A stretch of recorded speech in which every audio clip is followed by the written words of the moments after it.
Welcome to Tania Stella, a now parasite-infested wasteland home to deadly creatures. It never used to be like this, but a science experiment went wrong, releasing a parasite that has caused creatures to become more aggressive and even fuse with others, creating hybrids. Will I be able to survive in this new incredibly hostile world? Well, I'll be spending 100 days here, taming as many of the new creatures this parasite has created, defeating whichever bosses I can, and ultimately trying to discover if the parasites can be stopped. As I woke in a bed in what appeared to be a rather strange laboratory, I looked around for anything to give me some sort of idea of where exactly I was. Finding a journal in a storage chest on the wall, I opened it up and read the message within. Dr. Sartorius, I am a genetic scientist that specializes in genetic engineering. Recently, I've been trying to discover a way to cure most of the dangerous diseases you can imagine. Maybe even those that you wouldn't even know of with my colleagues. Something went wrong during our research and testing. I cannot entirely explain what had happened during it, but all I can tell is that whatever we had been testing on has escaped. And it apparently reproduced multiple thousands of offsprings, so-called parasites. They've been altering anything they've been seeing upon the Ark, changing their genome to monstrous proportions. Therefore, everything is messed up. Please, whoever reads this, bring an end to this madness and defeat those parasites as soon as you can. So this Dr. Sartorius is probably how I ended up here. Great. Another dude messing with things they probably shouldn't have. And of course, it's my job to fix it. Looking around the laboratory, I dug through the storages, finding some old clothes, metal, and crystal. Although the crystal was quite heavy, so I decided to just leave it in the storage for safekeeping, as I could always fetch it later. Taking my first steps out into this infected ark, I began clearing the nearby bushes for resources. Oh, whatever that is down there, that does not look normal. Clearly, something had mutated the creatures of this ark. Considering this is where the virus started, I probably ought to get away from here because, you know, gotta put some distance between me and the parasite. I did what you always do once you start a new story. I punched a tree for some thatch, learned the engrams for the starter stone tools, and my very own Nat Chibi. Turning around, I noticed a weird looking trike in the distance. Oh, you're coming towards me. Oh, I did not want to die so soon and ran towards the water to evade it. We spotted a giant flying jellyfish and I thought I'd left those back in my enshrouded 100 days. Moving past the giant flying jellyfish, I spotted a health bar in the distance. And in these modded adventures, floating health bars usually mean something big and nasty. This particular one belonged to something called the Mother of Worms. I mean, the name itself sounds like a parasite. Taking a moment from checking out my surroundings, I crafted up a stone pick and some chibi gnats before realizing that the weird looking trike was still coming after me. So cancelling the crafting, I retreated into the jungle only to lay my eyes on an alpha raptor. I decided to exit the jungle and return to the beach. Oh, what are you? Bad chicken! Bad chicken! Passing off the giant microraptor-looking creature chasing me onto an innocent Phiomia, I made my way up the nearby hillside, avoiding the parasites that called this hill home, and as I was coming down the other side, I was brutally killed by a carrier mite. The thing is, I didn't even see it before it killed me. Clearly, I'd been experimented on by Dr. Sartorius, as I am immortal, albeit I lose whatever I was carrying on my body. I respawned in front of the laboratory. I'm alive. Never mind. And getting spawn camped by a stupid chicken, I tried again. Respawning in front of the laboratory as I quickly entered the building before channeling my inner boxer as I started punching the terror birds and hope it would run away. Yeah, run away. Run away, you stupid chicken. Yeah, I thought so. You want some? Come get it. Daddy, chill. And once the oversized chicken ran away, oh, so I thought anyway, as it quickly returned to block my exit from the laboratory. And now spending so long punching the stupid chicken in the beak, my health had drained so much that I killed over from just my exertion. This was just the beginning of an extremely long and brutal death loop I had found myself stuck in. Respawning, I ran into the lab to get my bearings, thinking the terror bird had lost interest, and I took this time to try and escape running down the hill, as I was reminded that our creatures don't always lose interest, becoming a third course for the same terror bird. The cycle continued the rest of the day, respawning, trying to collect some resources, before dying to some overpowered creature. And after dying to a carrier mite attempting to climb back up the hill to the lab, I collected some fiber before crafting a bunch of little chibi gnats to boost my levels. Crafting a campfire and a stone hatchet, I set off down the beach only to be pounced upon by a raptor, sending me back to the lab. Maybe sticking near the laboratory is the safest place to start, because the parasite seems to have spread far away from here. Heading out to gather any kind of resources that'll help me progress, I died yet again to another carrier mite. Once again, I respawned and began to collect the resources around the lab, trying to make a stone pick. I haven't played ASC for so long, I forgot you could level up movement speed. That's what I'm now going to put my levels into instead. And on the beach, I spotted something I knew I could kill for some hide. A little lystro. Hell yes. Now I just have to get to it. So collecting one of the many death bags I dropped, I went out to harvest a rock with my pick for some flint, and using the flint to craft a spear. With this weapon, I could survive a little while longer. So jumping down the cliff and breaking my ankles, I got spotted by the eldritch trike. Keeping my distance, I killed a lamprey before harvesting it for its chitin, and running down the breach, I approached the giant flying jelly. Hello, jellyfish. Are you a mad jellyfish? As I moved, it moved. It seemed as if the jelly was following me, but as the day came to an end, I wanted to see just exactly what this colorful trike was, but that would prove to be a bad decision as I died to a hidden raptor. So waking from my comatose state on the morning of day 3, I went to the edge of the cliff only to witness the eldritch trike eat my corpse? Aren't trikes herbivores? Clearly this parasite was doing something weird on this ark. And as the trike moved away, I used this opportunity to collect my things, spotting some dilos not too far away as I launched a spear to get its aggro and draw it away from the raptor that killed me. Killing the dilo, I quickly harvested it for its hide, before getting attacked by its eldritch counterpart. As I was fighting the dilo, I got latched onto by a leech. Just what I needed. Another handicap. So running away, I quickly crafted, placed and lit a campfire to burn off this blood-sucking parasite. And with no time to spare, I began fighting the eldritch dilo, killing it, but however all I had left was 1 health. And avoiding the trike, I ended up dying anyways due to the infection I'd contracted while fighting the dilo. So respawning at the lab, I could just hop down and collect my things, but nope. A Carno decided I was its next meal. And respawning from that unnecessary execution, I ran into the lab again. I feel like I've seen this movie before. Can you leave now so I can escape? Eventually, the Carno got bored and wandered away, giving me the chance to sneak out of the building to go and attempt to reclaim my stuff. Because finally, I had some hide so I could start making some progress. But first, I had to get it back. Retrieving my stuff, I checked on the nearby Bronto, unsure if it was injured or a different type of creature. I had to make sure. And yep, it was just bloody. And in the forest, I watched a parasaur run for its life before attempting to gather more resources, as my presence in the forest attracted some bugs, and damn did they hurt.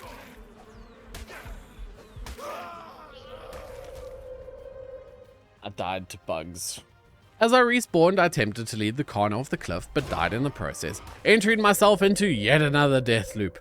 Respawn, run around, die, repeat. I feel like I'd unintentionally started a playthrough of Ark's hardest mod pack, but I did not relent. Whoa, what is going on with that trike? As I stopped to regain a little bit of health, I watched a glowing trike fight off a raptor, and dying shortly after to another carrier mite. As I respawned for the final time tonight, I ran to the edge of the cliff. Well, it's time to follow my rulebook. Know when to cut your losses. I think I need to just try and get away from here and start again. As I was hiding inside the lab, avoiding dying to the Carno desperately trying to fit itself in the doors, I spotted another creature rushing over. And desperately trying to escape, I broke my way through the back wall of the lab, spotting a health bar on the beach. Oh my god, what are you? So that is the mother of worms. And as I was watching the boss creature on the beach, I lost my footing and fell to my death. After respawning and dying to the carrier mite and Carno, I finally got a break. So hopping down the cliff, I made my way along the beach, spotting new creatures as I searched for a place to set up. Bloodstalker? An odd looking bloodstalker. And that's a whale shark. Whale shark. wolf. I ran into a rather large tree that looked like it could be a safe spot to start my progress, crafting up another hatchet as I began collecting resources to fortify the tree, dropping down some foundations as I spotted something going on behind my base. What is that? Whatever it is, it looks terrifying. Crafting and placing a storage box, I went out to check the beach. I think if I'm going to kill any of these things, I need to get them into a trap. And as I was looking down it, I got attacked and killed by a new threat. A Pteroraptor. After a few failed attempts at returning to my base, I finally managed to make it back. Collecting my death bag, I went out in hopes of finding something small and meek to kill for its hide. It's just a Bronto. But as the parasite had caused so many of the creatures to become overly aggressive, it was easy to be scared by anything off in the distance. As the sun rose on day 5, I found myself in quite the predicament. I am now stuck on a rock, surrounded by lots of hard enemies. Once the Carno figured out how to reach me, it was all over. I died, yet again, to the carrier mat. So running for my life after dying again, I ran past a parasol while being chased. Okay, cool, go for the parasol. Leave me the f alone. However, that didn't help as I died shortly after to a new foe, a Dimetrosaurus. Fed up with the constant death loop trying to return to the tree, I found a clearing that was seemingly safe. I may need to just get some starter stuff here. Seems to be nothing around. Famous last words, at least. After killing the moss chops in the clearing, I took a moment to look around. So, this area is pretty exposed, but it also seems like there's nothing bad here. So I'm just gonna set up here now instead. So setting up a starter base with some foundations and a mortar and pestle, I began crafting up some narcotics. And managing to just get a little bit of metal from that rock, I now actually had a reason to set up a forge. So I gathered some stone, placed it all together into a nice big dome shape, and voila! A forge. Threw my metal in, lit it up to smelt, and soon I would be entering the Middle Age. After killing a glowbug for its chitin, I placed down a smithy and crafted myself my first metal pickaxe. Looking up at what should have been the moon, I had not noticed that before. That is a giant parasitic seed? I don't even know. And then I ended the day by harvesting the nearby rocks for even more metal. Crafting myself a metal hatchet, I was ready to tame my first dino. Well, they're not great levels, but they'll be a good start. However, in order to keep them safe, once I have them tamed up, it'll probably be good to have to head back to the laboratory and get that crystal to make more soul balls so I can store them away. And needing some spoiled meat for narcotics, I split the stack as it was almost spoiled. A quick tip for Ark: if you're ever needing a lot of spoiled meat, you can split the stack of raw meat as it expires and you'll gain a lot of spoiled meat instead of just one piece from the top. Noticing an oviraptor running away from something, I wondered what it could be running from.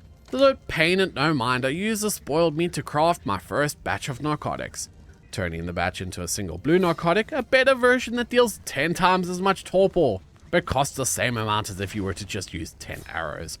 I used it to make a single blue trank arrow. And using the leftover narcotics to make some regular trank arrows, I was now ready to knock out my parasol friends. Boloing the first, I shot the single blue arrow into its butt. And shoving my measure bears into the parasol's inventory, I waited for it to tame up, naming it Sora. And once it was tamed, crafting a saddle as I mounted and went on a berry run, only to die to a Carno shortly after. Having forgotten to place down a bed, I respawned back at the laboratory. So running through the jungle, I watched as a magma tavis and a fish dino fought briefly. And then sneaking into my base clearing, I quickly crafted and placed a couple of beds to have a spawn point at my base. Rest in peace, Sora. You will be missed. Placing down a campfire, quickly lit it to not die again from the hypothermia. And once I was sure I wasn't going to die again, I laid down and rested for the rest of the night. I logged in on day 7 to see some trikes had actually killed off a hive warrior outside my base. Free resources, don't mind if I do. So placing the resources from the hive warrior into my storage box. I crafted up some billboards and more trank arrows before going and trapping the max level male. Knocking it out, his mate charged from across the clearing and she quickly destroyed the trap in order to save her mate. But she had unwittingly trapped herself. And once the female calmed down a bit, I shoved my berries into the male and waited for it to tame up. Using this time to craft a saddle, I returned to check on the sleepy dino, and noticing that it had finished off the stack of measure berries I gave it, I quickly rushed to get some more, shoving them inside as I waited a little bit longer.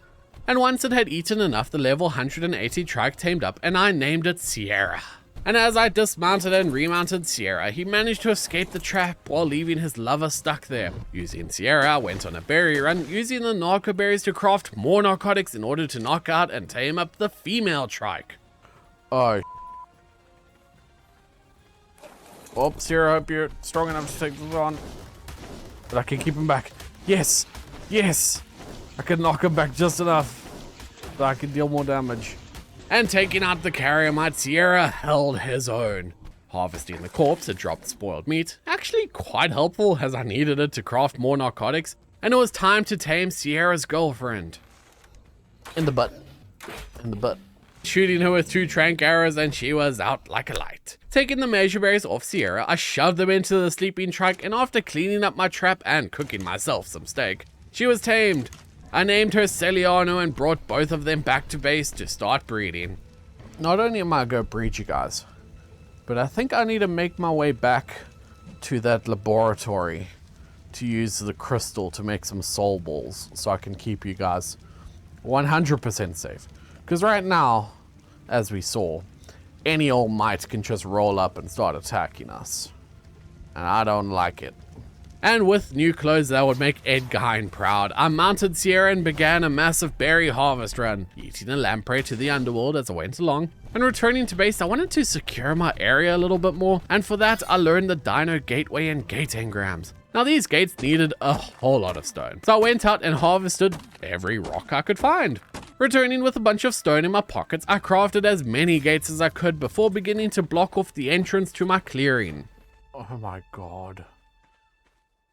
This whale wolves are so cool. I want one. Especially if I ever have to do any water stuff. I feel like they would be a great swimmer. Placing down more gates, I completed the framework of my wall.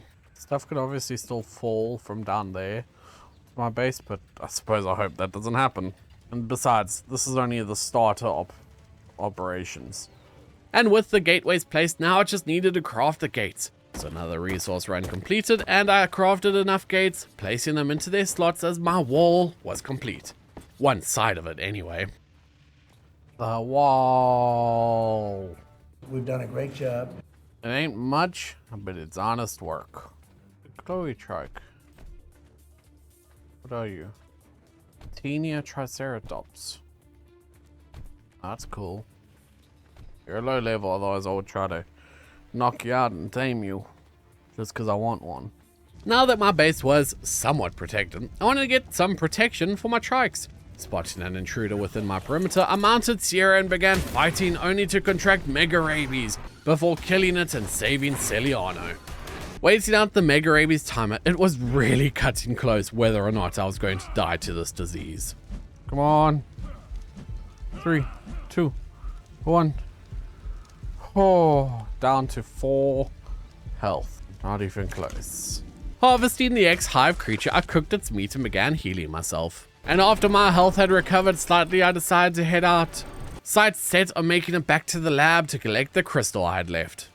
So many health bars were popping up on the beach, so I quickly made my way towards the lab, only to be cut down by a Reaper of Thorax. Truly the creature of my nightmares. Respawning at the lab, I got a better look at the Void Soul Hydra, and oh my god, I really hope I don't have to fight that. Collecting the crystal, I crafted up some soul balls, and these kinda act like cryopods and would protect Sierra and Celiano. And there's another boss-like creature popped up on the beach.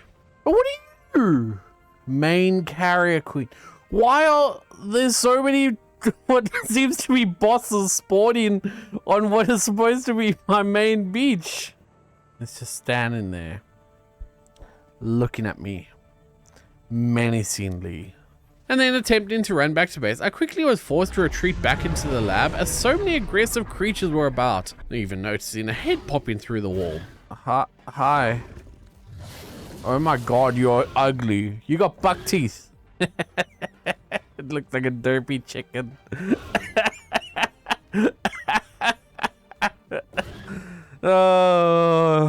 Turns out the parasites didn't make you any prettier, huh? I guess I shouldn't make fun of the creatures that can easily kill me, as the Cornolio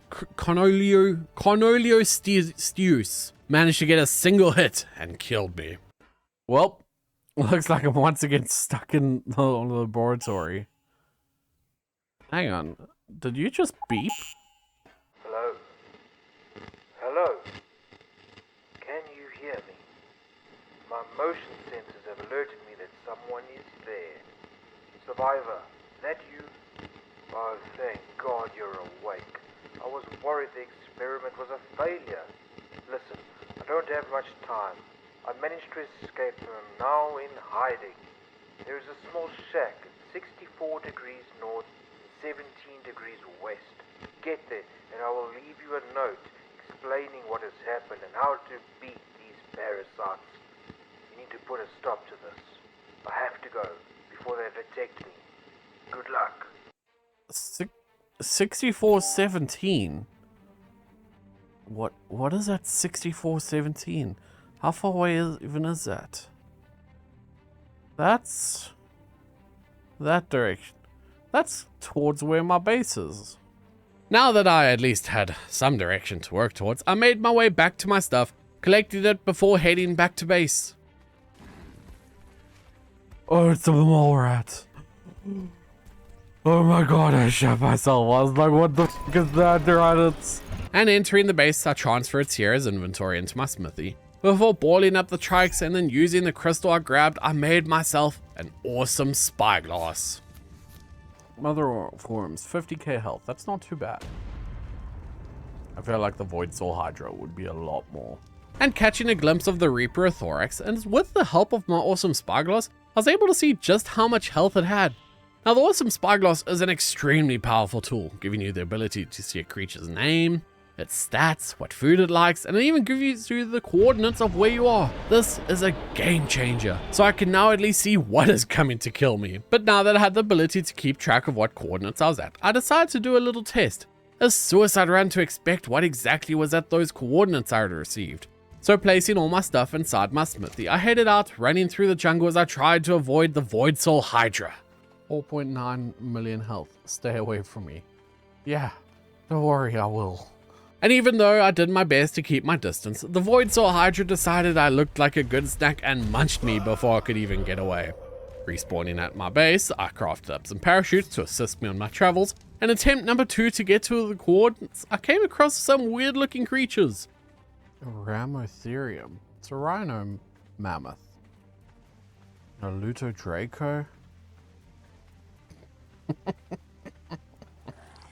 And I guess it didn't like being laughed at us because it started chasing me, but I had parachutes, which are almost as good as flight. Using the strategy, I avoided a raptor that wanted to eat me. I'm glad I didn't try to do this with my stuff. I feel like I would not have survived the journey. So I'm not expecting to make it all the way back, based on what I've had to do just to get you.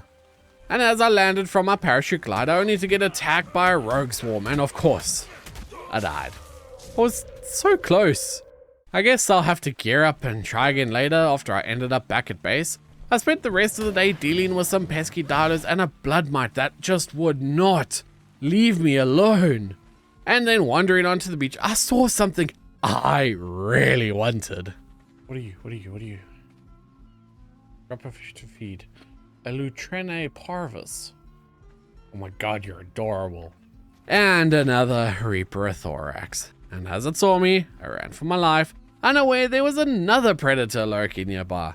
A Sarcocaudus killed me before I even knew what had happened. Respawning, I decided to check what was causing the swirling red mist behind my base, only to die almost immediately as I reached the giant orb. Having failed to make it to the given coordinates yesterday, I decided instead of blindly throwing myself at the problem like I usually do, I'd go and try and get myself a flyer so that I'd be able to go and potentially bring back anything I may find once I get there. But first, I needed to find a flyer that was actually worth going for.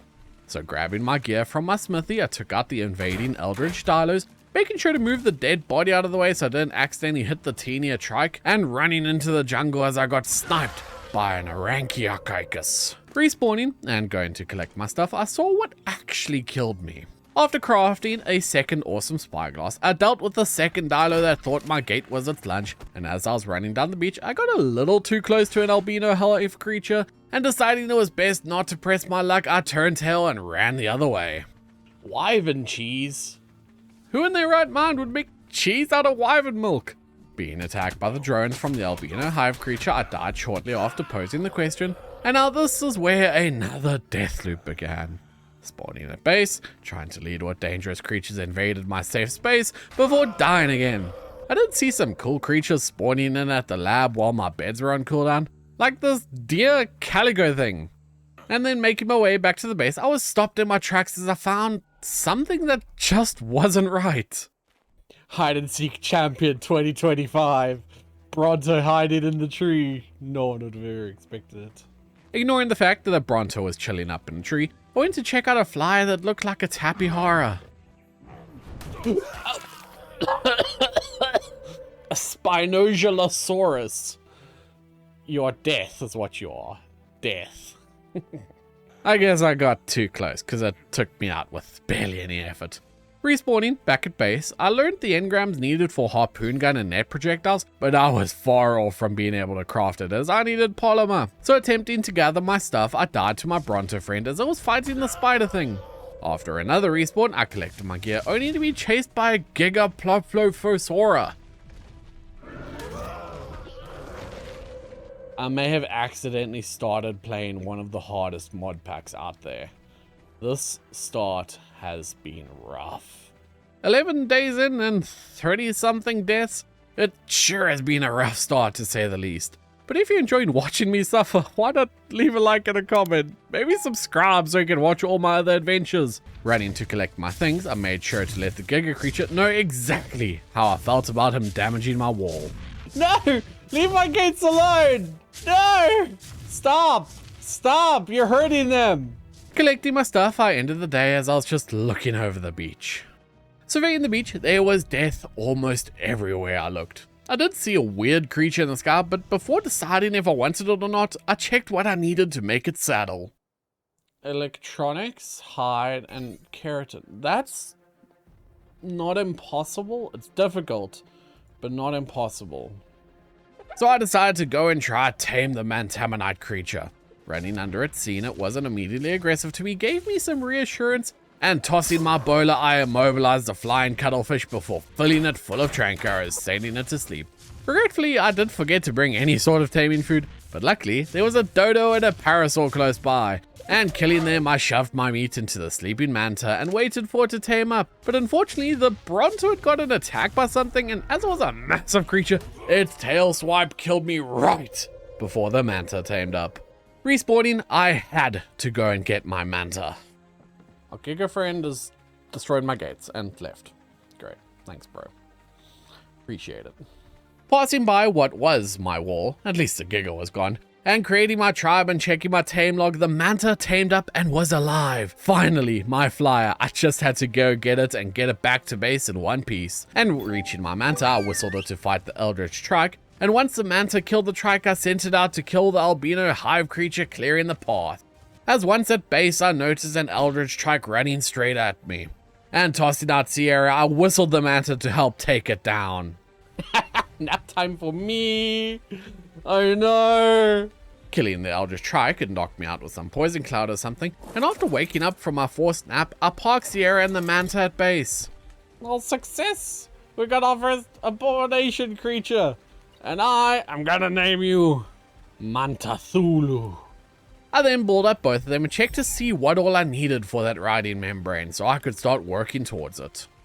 Fairly certain I saw a tech parasaur on the beach. Maybe I could get lucky. After crafting some arrows, I set off to do just that, a quest to see if I could get those electronics. Lots of trikes. Alpha hive creature. Fun. Being targeted by a mite, I got knocked into the water by a Bronto, actually helping me survive for a bit. Conrit. Cryptid tamed. I can assure you, you're not tamed. and eventually locating the tech parasaur, I boiled it as the sun came up on day 13. Pelting the tech parasaur with arrows, I killed it, and now I just needed to get the electronics. And looking out across the water, I saw what I can only assume was a dino's rendition of Jaws. Thinking it would be a good idea to get a better vantage point, I climbed up the nearby cliff only to be met by a damn carriamite, sending me back to the respawn menu. Running back to my gear, I had to jump off of the cliff, and leading the mites as far away as I could before dying to a blood gorger. Heading back to get my electronics, I saw another whale wolf. Oh, so that's what the whale wolf is. It's an occlute. A sacred occlute. Before being chased away by the giga, turning tail and running up the other side of the beach. Oh, that's where you went, mother of worms. You're hiding up there. Okay, it's fine. You stay there. I'll stay over there. Okay, well, there appears to not be any tech creatures elsewhere on this beach. But I'm not gonna lie, running this direction definitely seems like the safer option, considering I ain't dead yet. After a brief run along the opposite beach, I finally found another tech creature, only to be killed again by a damn carriamite. Time after time of running to collect my crossbow death bag as I died to a carriamite, and even a fish. And finally collecting my gear, I went to go kill that second parasaur as I get this one kill on this damn tech parasaur. That I can go make the saddle. I can make the saddle for this Mantamanite. For Mantathulu. Everything changes. And after dying, once again, to a carriamite, I said, screw it. I'm doing it. I'm risking Mantathulu. So bringing Mantathulu along, I headed back out to the tech parasaur, only to get jumped by some eldritch trikes and carriamites. So whistling Mantathulu to attack the gang, I died as I watched the battle, but rushing back over, I was too late as Mantathulu went out, fighting the trike. The fact that the caramites are so aggressive to only me and not any of the wildlife is what is so annoying. Like, they don't attack any other dinosaurs, so they don't die, and they just start to swarm me. Because I can't do anything about it. I respawned and continued the cycle of trying to get my stuff and dying. This was getting annoying. So I grabbed my grenade and went off. See, look at that. That is so obscenely large of an aggro range. And finally collecting my gear as I was getting attacked, I jumped into the lake to try and swim away. Climbing up onto a ledge to rain down arrows on the mite that had followed me. You will suffer. Like I have, as I fire every last stinking arrow I have. I have 110 arrows. You have 2,000 health. I win this fight. Sorry, had to see that, Mr. Neoboa Spondylus. It being only day 15 and already racking up 50 deaths just proves how crazy this mod pack is. Or maybe just how bad I am.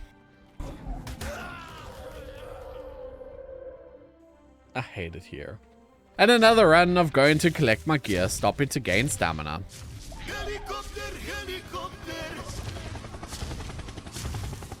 There was a floating wolf that made me stop and do a double take, but I didn't have time to waste. I needed those electronics.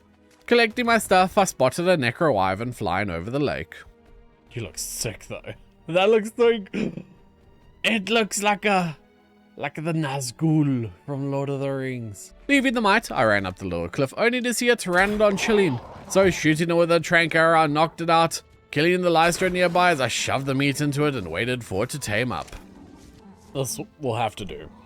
I spent the rest of the night waiting for the PT to tame. On the morning of day 15, the PT tamed up, so I named it Tim Terraford before pulling it up and heading home. I mean, he's no Mantathulu, but... you know, beggars can't be choosers. Why are you on my beach? Get away from my beach, you beach. Right into my base, I did stop and noticed a very small little creature. He's so tiny. He's so cute. I thought it was a baby. Oh my god, it's adorable. But as I was taming it, its food dropped incredibly fast. Too fast that I couldn't actually keep up with the feeds. So I thought that I could knock it out and tame it, but sadly that was not the case. So turning my attention to another small creature, a Sal monkey, and I wanted him. I don't know why I'm just picking up all his poop, but I am. Taming it up rather quickly, I'm gonna name you Charles. Charles the fish monkey. Look at him, he's so stupid. And then returning to base, all the while losing my mind at the fact Charles even existed. Eventually regaining my composure, I tossed out Sierra to do a quick berry run. Deciding my next tame would be the Aklut, I started gathering everything I would need to tame it up. Harvesting all the nearby bushes to craft a bunch of narcotics, I decided to tame up the Tiana trike that was loitering near my base, knocking it out fairly easily, but not before it destroyed my base, so I ended the day replacing my workstations. Checking to see what the trike needed for food. 94 measurement. God damn, okay. I collected them from Sierra and shoved them inside the sleeping trike. Combining all my raw meat stacks into one with the lower spoil timer, I split the stack so I could gain a lot of spoiled meat very quickly. Go have a look to see if the Aklut is still on the beach. And crafting a saddle for Tim, I tossed him out, and saddled and mounted, I was ready for my maiden flight. After 16 days, fine. They ask you how you are, you just have to say that you're fine when you're not really fine. You just can't get into it because they would never understand. Being grounded after finally gaining the ability to fly around was heartbreaking. I was unsure of what caused it. Was it a creature? Was it the Parasite map? I desperately wanted to figure out why I couldn't fly. Flying dinos are eroded by parasites. What the f? No! Why? I had a look around for the Aklut, and not finding it anywhere, and with my pterodon getting this Rhizaria sickness, I decided not to tempt fate, and just headed home, naming my new trike Tina as she was tamed up. Sorry, Sierra, you're fired. We got Tina now. I swapped the saddle before crafting some parachutes for the journey to the coordinates, as I had to see what was there. And heading out from base, I put some distance between me and whatever I hoped was giving Tim the Rhizaria sickness, and tossing him out, I mounted and we took off, only to be grounded again. Seen as a pteranodon without the ability to fly is completely useless, I balled Tim up before continuing on foot. Parkouring up onto a rock, I pushed forward, and leaping from the cliff, I soared over a Dilophorinotyrannus, landing on the other cliffs on the other side, but just barely as I stuffed my face with the berries in my pockets to starve off starvation. Finding some rare flowers as I ran through the jungle. I could use that to tame the sea monkey, not the sea monkey, the tiny Triceratops. I had done some research in between and found out that since the Rhizaria sickness was an airborne virus, the parasite had mutated the cells of the flyer of the Sark, rendering their wings useless for flight. I would have to find another way to get around the map. For now, I decided to continue on foot, as getting to the coordinates was my current main goal. I had to see just what exactly was at the location. I've got my sea monkey. I've got Charles with me. No. And realizing that I had brought my little fish monkey friend with me, I had to keep him safe. And after searching the area around the coordinates I was given, I found it. A wooden shack built by Dr. Sartorius. Made it to the shack. Now let's see what they've left here for me. Another book. Go ahead, let's read what this book has to say. Hello, survivor. I hope you've been well and progressing through these harsh environments. As promised, I found a few ways to beat the parasites. That thing that we've experimented on was called PHIL. PHIL is an acronym for Parasitic Host Integration Lifeform. As we finished our 23rd process of testing, it escaped. Somehow, we don't know how. Our theories have been that a wall was damaged and therefore it escaped because of it. After its escape, it mutated everything in its path. That happened through the hivelings, smaller versions of PHIL. They have infested creatures and forcing them to mix with different creatures, making hybrids from them. The environment wasn't exactly saved by it either. The parasites mutilated the ecosystem as well, as you can probably tell by surviving for as long as you have. Through the mutations, it created powerful creatures that could also be used against PHIL itself. Those I've noted on my secret over the ocean lab that I've been using. You'd have to find it on your own, but I can give you the coordinates. Therefore, he also created creatures that are very harmful for the environment, such as the Mother of Worms, the Carrier Queen, and the Void Hydra. I want you to defeat them one by one over the course of your journey, as leaving them alive could be a mistake. After you've read this notice, I want you to kill the mother of worms if you haven't already. For every 25 days, go for the next one until you've reached day 100, where you put down Phil for good. I hope you can do the Survivor. Good luck out there, and please make my mistakes right on what I couldn't do. Yours truly, Dr. Sartorius. So the only reason I'm alive is so I could fix his mistakes. God damn it, man. Well, I could go for the lab, but the lab is kind of far away. I chose to spend the night in Dr. Sartorius' shack, not knowing that in the time I'd been there, I had been followed. As I opened the door to leave, I saw another carrier mite rolling its way right up to me where it proceeded to kill me. Respawning at base, noticing aggressive creatures were rushing around me, I mounted Tina and fighting as hard as we could, it just wasn't enough, as Tina fell to a Dino Sapien. Soon after, Sierra fell as well, and now I had to deal with a mother of worms in my base. Somehow the Parasite had established me as a threat and was sending its creatures to get me. So doing what they can to stop me, but I couldn't let them win. I won't let them win. Being chased once again by the Dino Sapien. They chased for so long. I stopped for Stam as the Dino Sapien finally lost interest, but I made a mistake and stopped moving to watch two large dinos fight, which allowed a mite to attack me from behind. Respawning back at base, I snuck away only to gain the mother of worms aggro. Oh, it's seen me now. See me now. Run. I'm running. And damn, she was fast, as I was only able to run a short distance, turning around to fire a single arrow before she killed me in one hit. At least she's now out of my base. I respawned to see that she had summoned some minions.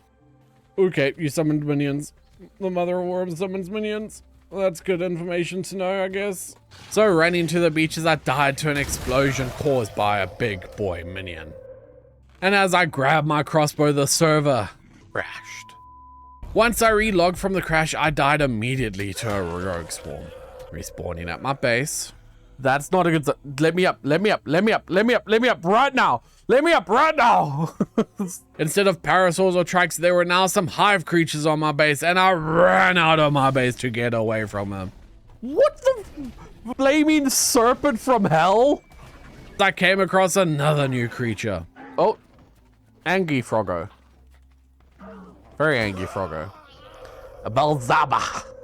After respawning, I equipped my spyglass to see exactly what was coming to kill me, and learning that the flaming serpent was a Chiruphilisk, I explored the beach, spotting a large fly nearby. It's a dragon.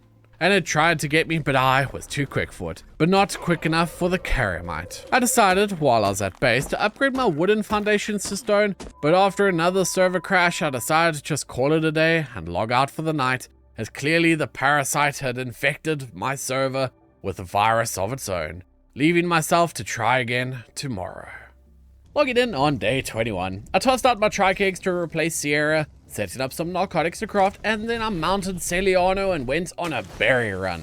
Returning from the berry run, I noticed that the eggs actually hatched out into eldritch trikes.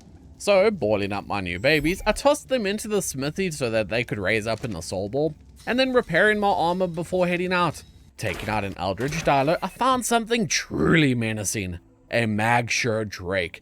A hybrid between what looks to be like a dragon and a magmasaur. And of course it just like munched my booty cheeks. So returning to gather my gear. Didn't even eat my corpse, so you're just killing for fun. And I set off once again in search of a Maywing. Finding another Mantamonite, I attempted to knock it out, but it just flew away. I really thought it was going to be aggressive and chase me, but oh well. I returned to base to replenish my trank supply, crafting up some gates to assist in trapping whatever I decided to go for. And while harvesting some resources, I accidentally hit a wild trike, so I ran to Mount Celiano and fighting this trike, of course. It destroyed my smithy. So killing it, I replaced my smithy and stored everything back inside, repairing my crossbow to end off the day. In the morning, I headed out once again, eventually finding a giant Adamantiranus. And dropping the gates on the beach, I tried to get it stuck, but it got attacked by Thalassoscorpius. So deciding to run away as it has so much more health than Torpor, I knew I couldn't take it out. So picking up my gates, I followed the Adamantosaurus Tyrannus only to spot what I really wanted, a Maywing. So rushing over, I knocked it out before swapping arrows to put the Occlute out of its misery. Shooting an arrow into the Adamantosaurus, I didn't yet realize I hadn't swapped back to my Trank arrows. That Adamantosaurus took no Torpor. And then shooting the Maywing, this was then when I realized that I hadn't swapped back from the arrows. I then got attacked by a Quirrell Chupacabra. I had to knock it out before it killed me. It just puts you to sleep so you die. But then doing very little damage, as well as its Torpor draining rather quickly, I fed my remaining narcotics to it in hopes that it would keep it asleep long enough for me to escape. And that's where I found another rather large creature, a Nycta Tyrannus Echidna. I decided to knock it out and was shoving my meat into its inventory as I began fighting an Eldritch Dilo so it would not ruin my tame. And while checking on my sleeping abomination. Okay, you're sleeping, you're eating, you'll tame before you run out of Torpor, so that's good. I decided to continue exploring the beach a bit, attempting to run past the Alpha Raptor, but I was no match for it as it was faster than Usain Bolt. So respawning, I headed to recover my loot, and watching the Alpha Raptor spin in circles, I ended up dying to the Thalassoscorpius. So cue me running to get my loot, only to die over and over again. But then reaching my tame, I couldn't soulball it due to the scorpion, so I had to watch it helplessly as my tame fought until its dying breath. Returning back into the safety of my base and really wanting anything to tame, I deliberated on whether I should tame this Trivoxomimus that was chilling nearby. Why do you now run out of the base? You've been here the whole time. I swear, it's like this game is listening to my plans and is actively working against me. So following the Trivoxomimus, I trapped it in some billboards before pelting it with trank arrows. I had to head back to craft some more tranks to finish knocking out the Trivoxomimus as a Suprapeloro Titan began attacking the trap. As I knocked out the tame, I picked up my billboards only for the Titan to kill it. I wasted so many narcotics on you, and you're just gonna come here and do me like that. You don't even eat it, because you just kill for fun. Another tame lost, before I even got a chance at checking it out. I ran to the beach, scouring it for something that might survive at least longer than 5 minutes, and that's when I came across an Anky looking creature. What are you? Caliorex. I think you're it. So kiting the Caliorex, I knocked it out before boloing and killing a nearby sheep for its mutton. I'm gonna get a tame. It's funny.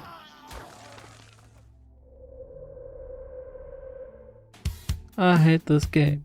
I almost got a tame, but the carrier might.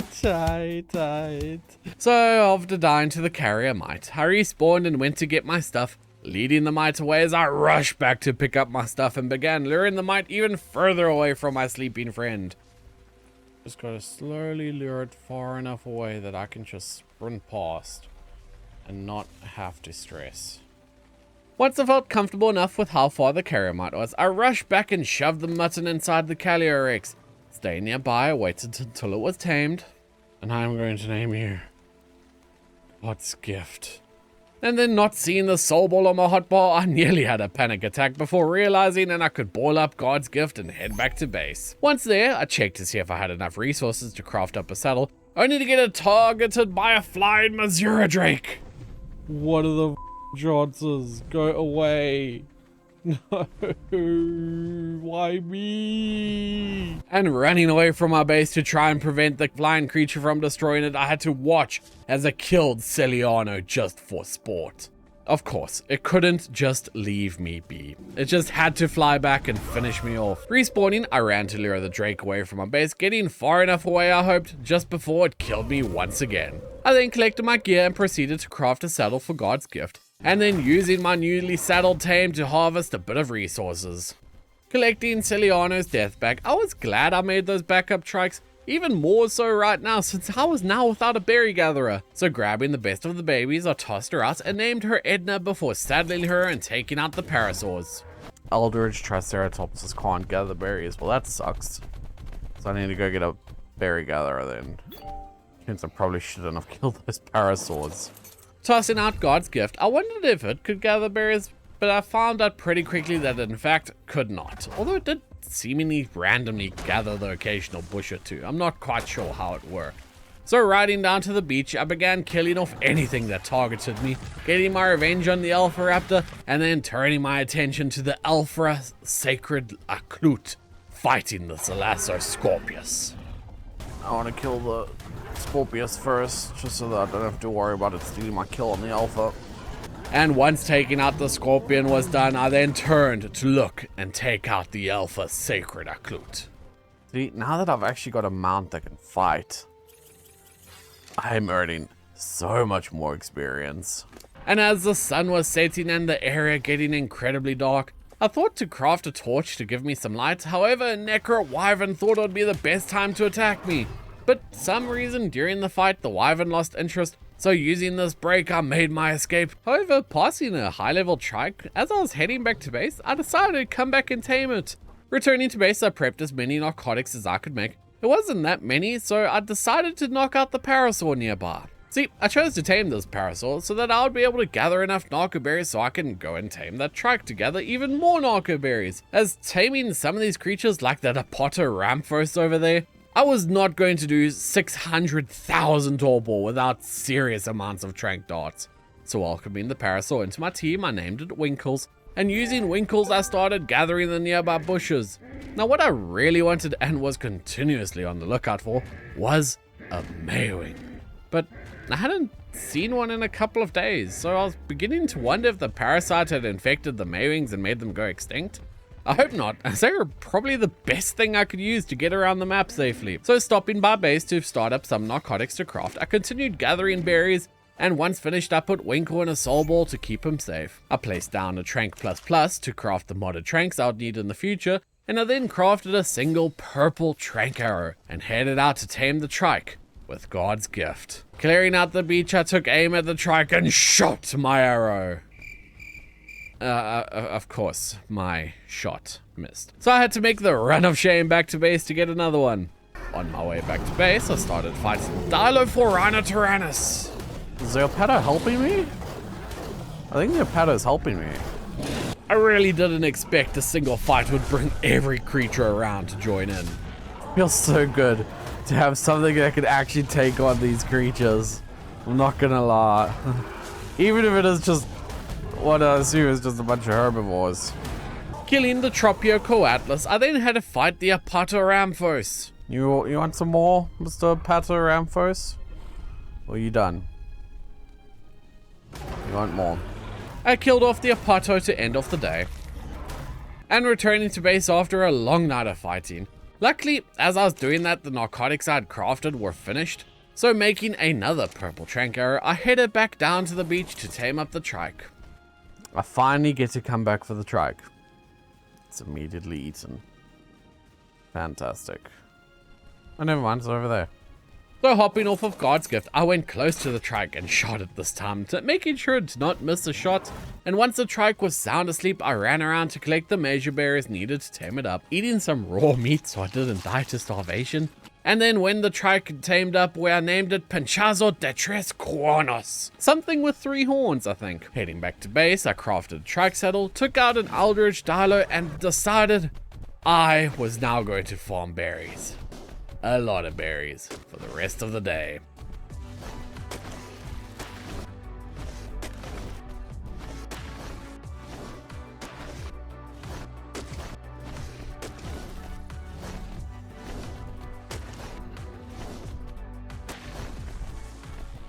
Crafting up a whole load of narcotics with the newly gained narco berries, I still needed some metal, so I placed down a bunch of forges, spotting an albino hive creature nearby, and I took it out with God's gift before splitting up my raw meat to spoil. Crafting and placing down more mortars to increase the speed at which I could craft narcotics, and with all the narcotics set to craft, I went out on God's gift to see what creature I wanted to use them on. And that's when I saw the Cyanosophlax. A level 210 mantis dung beetle thing. 88,000 health and 135,000 torpor. It's a lot, but it might just be doable. So after dealing with a rather rude Eldritch Trike, I made the decision that I was gonna do it. I was gonna go try and tame this Cyanosophlax. But first I needed to figure out how I was going to do so without dying. And then also while gathering even more narco berries, I had a thought. While the crossbow was my best choice right now, it wasn't necessarily the best choice that I could make. So I decided to head back to base to see if I had everything I would need to craft a long neck rifle. I was short of some ingots, 50 to be exact. So went out pickaxe in hand to gather the final metal I would need to make a long neck rifle, because that would stretch out the narco berries I'd already gathered to go that much further. So off I went to go gather metal when I remembered I had God's gift. So then up and down the beach I went, harvesting rocks in search for metal. Even traveling through the jungle where I took out another tech parasol. Making my way up the mountain behind my base, I found it. A cluster of metal nodes, so harvesting enough to make Ozzy Osbourne jealous. I just headed home, transferred my haul of raw metal into my forges and let it smelt throughout the night. And seeing as my base was darker than the void, I took some time and crafted some standing torches, placing down a campfire to grill up some meat, as I was tired of living off of uncooked food. So prepping for the darts I was going to need to craft, I crafted spark powder before turning it and charcoal into gunpowder. 22,000. I got 6. 120,000. And calculating how much torpor I could do, I was only 1 dart shy of knocking out the Kyono's flux. So after dealing with an unwanted guest, I crafted the trank darts I could, and with a new long neck and some very expensive trank darts, I headed out to find my prize. Yeah, I'm gonna be 1 dart short. So double checking my math before placing down my trap, I ran back to base to make that last dart I would need, and equipping my armor, cause you know, couldn't hurt to have some protection. And as the narcotics finished crafting, I made the final dart to knock out the Kyono's flux, and returning to the creature, I started shooting at it, making sure to hit every dart, as if I missed even one, I wouldn't be able to knock it out. Landing each shot in succession, chasing down the Kyono's flux to finally put it to sleep. Shoving my raw mutton inside, I waited for it to tame up. My god. It just swarm from everywhere. And retreating from my sleeping tame, drawing the eldritch dilos away. Also, perfect number of darts. Let's go. So quickly returning to base to grab God's gift, I dealt with the damn dilos before crafting a saddle and heading back to my Kyon, which was tamed up by the time I returned. I named him Spencer and then mounted and began testing him out. Let's test you out, shall we? So we got left click, slash, cool. Right click, double slash. C. There's like an explosion. X. It's the black hole. And taking out the Bronto, I ran down the beach. Am I like shooting little explosions? I am. So you got a ranged attack. That's really cool. How much health do you got? Oh, a decent amount. I didn't realize I was 200. I thought that was 20. Oh, you're so tanky. And this was just what I needed. A tanky tame that could help me survive. So returning to base, extremely happy with a day well spent. Hopping onto Spencer to test out to see if he could gather any sort of resource, but sadly he couldn't, but that was okay I guess. So jumping up the side of my base, a true test was about to begin, and taking on a Dilophyranotyrannus at the top, and taking it out after a long battle. Oh, this guy's sick. I like him. I like him a lot. I had to hop back down to the base, but my new goal now that I got you is to get another one so I can breed you. Because if I can breed you, then I'll be in a really good spot. So feeling satisfied with my test with Spencer, I decided now that I had decent tames, it was about time that I upgraded myself again. Only this time, we're upgrading from chitin to flak armor. Yeah, I get it. Other YouTubers get it on like day 2. I never claimed to be good at the game, okay? So knowing long term that this simple trike was not going to cut it for my berry collection in order to sustain my narcotic needs, I knew I had 2 options. Either I needed to get a better tame that's even better at gathering berries, or I needed a new base location and set up a crop farm. So to ensure I had an unlimited supply, but I didn't really want to move, I decided on the secret third option, which is to just set up water tanks in my base, spending the day setting up a little farming area, and now all I needed to do was to wait for it to rain. And heading out with Spencer, I wanted to look for some trilobites in the hopes that I could gain some polymer, or chitin. Hey, I remembered quickly that trilobites don't give polymer, okay? It's been a while since I played this game. So traveling across the lake, I came across some sleeping Brontos. Curious, however, I wasn't gonna waste some free XP. So after swimming along with Spencer, I found and killed a trilobite, gaining its chitin and a little bit of oil. I really should come get one of these Maywings. Level 270, level 90. Revenge! Targeting a carrier mite, I brutally murdered it with the help of Spencer, of course. Okay, I think I'll go fetch some tranks, come back and get these Maywings. Because Maywings will allow me to go out and search for like polymer or something like penguins. So back at base, I collected my narcotics, turning them into arrows, because I could shoot my crossbow underwater, and returned to the Maywings, knocking out a 180 before knocking out a 280 right after. Feeding the level 180, boiling it up once it's tamed, I returned to the 280. Yes. And I'm gonna name you... Snooples. Snooples, we're so back. If you've been a fan of mine for a while, you'll remember in one of my earlier playthroughs, Snooples, who has become an unofficial mascot of the channel. It feels so good to have Snooples back by my side. So heading back to base, I quickly crafted a saddle before testing out if Snooples was unaffected by the parasite, and Snooples was of course not affected. So now I could easily get to Dr. Sartorius' lab. So I balled up my creatures and logged out for the night. Loading in on day 31, I had a new visitor in my base. I'm gonna tame you. A tech parasaur really wanted to be a part of the team, so I obliged by tying it up with a boiler and knocking it out, eventually naming it Electronic Seed once it was complete. And after boiling up all my other creatures, I placed them into my smithy for safekeeping as I named a backup Maywing Saliup. Saliup and I are gonna go see if we can go find some polymer. Along our journey, we came across a giant monkey with a Rex head. Angie monkey. Gigantotyrannus, okay? But then as I was flying, I had a nasty trip. Oh, I'm hallucinating. No, the virus has infected me. Why am I hallucinating? Once cleared from the hallucination, I found myself over the Highlands area of the map. So this area doesn't feel like it would have penguins. You know what I should do? I should maybe stop by the Dr. Sartorius' lab. Now, if I was a smart person, I would have written the coordinates down somewhere, but I hadn't. So heading to 10 degrees north and 54 degrees west, what I thought were the coordinates written in the shack book, however, I had it backwards because I'm stupid. Turns out, Dr. Sartorius must also be stupid, because when I made it to these wrong coordinates, I found his lab. Turns out he wrote the coordinates backwards in the book at the shack. So checking out the lab, the only thing I found was a book in the vault. Hello, Survivor. I've made up a list of creatures that can potentially face up against Phil and the other remaining bosses.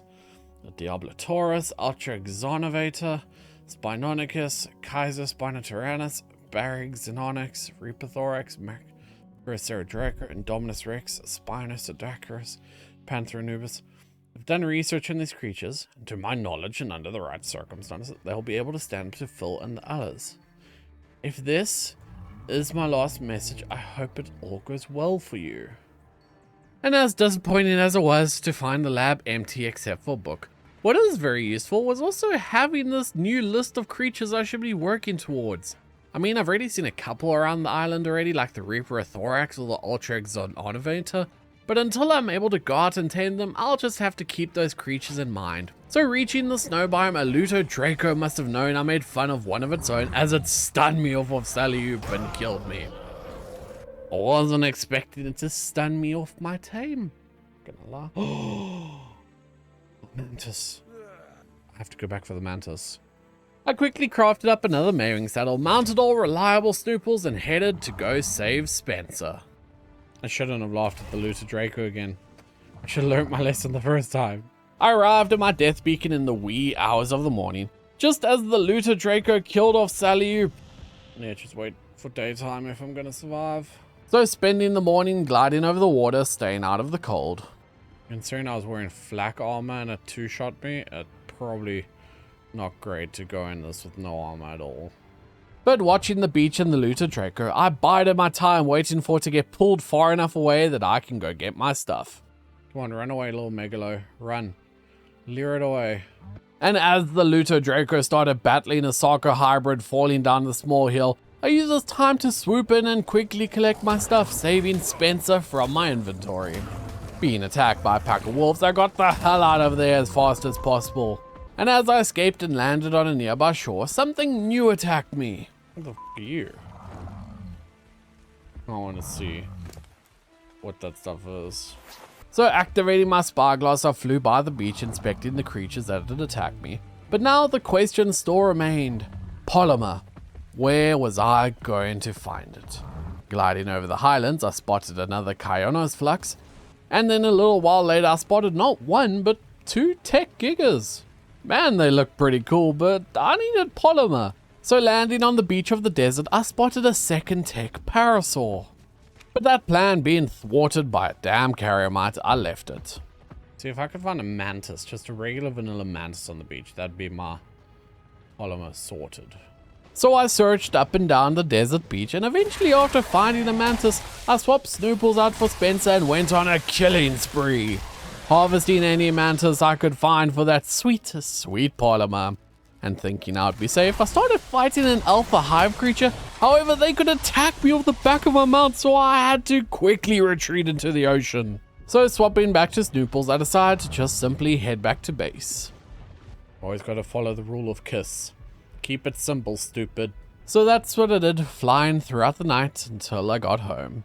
And arriving back at base, I threw the polymer into my smithy and checked what I needed for a soul terminal. And then using the stone I'd gathered for the paste I needed to craft a soul terminal, I crafted and placed it down, tossing all my dinos inside. Okay, eggs are incubating, very nice. Snooples, great job, bud. You kept me alive, you got me home. You're amazing, as always. See, the soul terminal is great. Not only can you use it to incubate your dino's eggs for you, it can also generate poop, which you can then use to fertilize your crops. So then checking what resources I was missing to craft a fabricator, is that what I needed next. Vinting paste crystal. I feel like I need to go on a crystal mission just to find where it is. And knowing I needed a metric boatload of stone, I chose to spend the rest of the day getting stoned. Yeah, boy. Gathering stone. I needed the stone to build a base, so yeah, that's a good reason. Eventually ending the day by placing down some stone foundations and moving all my workstations over. And then day 34, I started off the day by hatching my Maywing eggs, spending some time tending to my garden before spending the rest of the day on God's gift gathering metal. And seeing as I had now spent most of my day gathering metal, I now needed wood, so out I went, hatchet in hand, and chopped every tree surrounding my base for the wood needed to keep my forges lit. Returning to base, I transferred the wood into the forges, and began smelting before breeding Snooples to give me another pair of backup Maywings. Filling my crop plots with feces, I grabbed a baby Maywing, named it Sunpool, and crafted a saddle and took off as I was on the search for crystal. Finding an area near the lake, I harvested every single node, and clearing out the crystal deposit, I returned to base, and needing more wood and stone to craft a meat spoiler, I went and harvested until my hatchet broke. Crafting and placing the meat spoiler, then filled it with raw meat, crafted some spark powder and let it do its thing. Tossing out Spencer, we then headed to the beach to go on a massive chitin farming run. And after killing an alpha hive creature as I was leveling Spencer, I noticed I'd gotten a 250% ascendant crossbow as a drop. Now, you may be asking yourself, why this was important. See, a higher percentage a weapon has, the more damage it does. And with bows and guns, that damage also directly correlates to torpor, which means with this crossbow I would be doing 250% the torpor of the Trank arrows, which was way better than a dart from a long neck rifle. So killing off more alphas and clearing the beach, seeing another sacred alpha occlude, I decided to just leave it alone. I feel like it never gave me anything worthwhile, so I'm not going to bother killing this one. Parasites I'm just killing out of spite. I'm going to be honest here. So continuing my rampage around the lake, I stumbled across another rare creature in Ark. Unicorn. Nice. And then picking a fight with a Balzaba, I wondered if I should actually tame it instead, as maybe it would give me cementing paste if I killed stuff with it. So turning my attention to the water, I found some trilobites to kill for silica pearls. And then stopping by on the beach just to check out all the resources. Okay, I think that's enough fighting for the moment. Before being attacked by the Balzaba that I had left. He chased me all the way here. So I killed it before spotting another alpha hive creature and taking it out before heading back to base, going to collect even more stone. Crafting and placing a gardener, spent the rest of the evening tending to the farm, and then placing down a beer barrel to make some beer to power the gardener.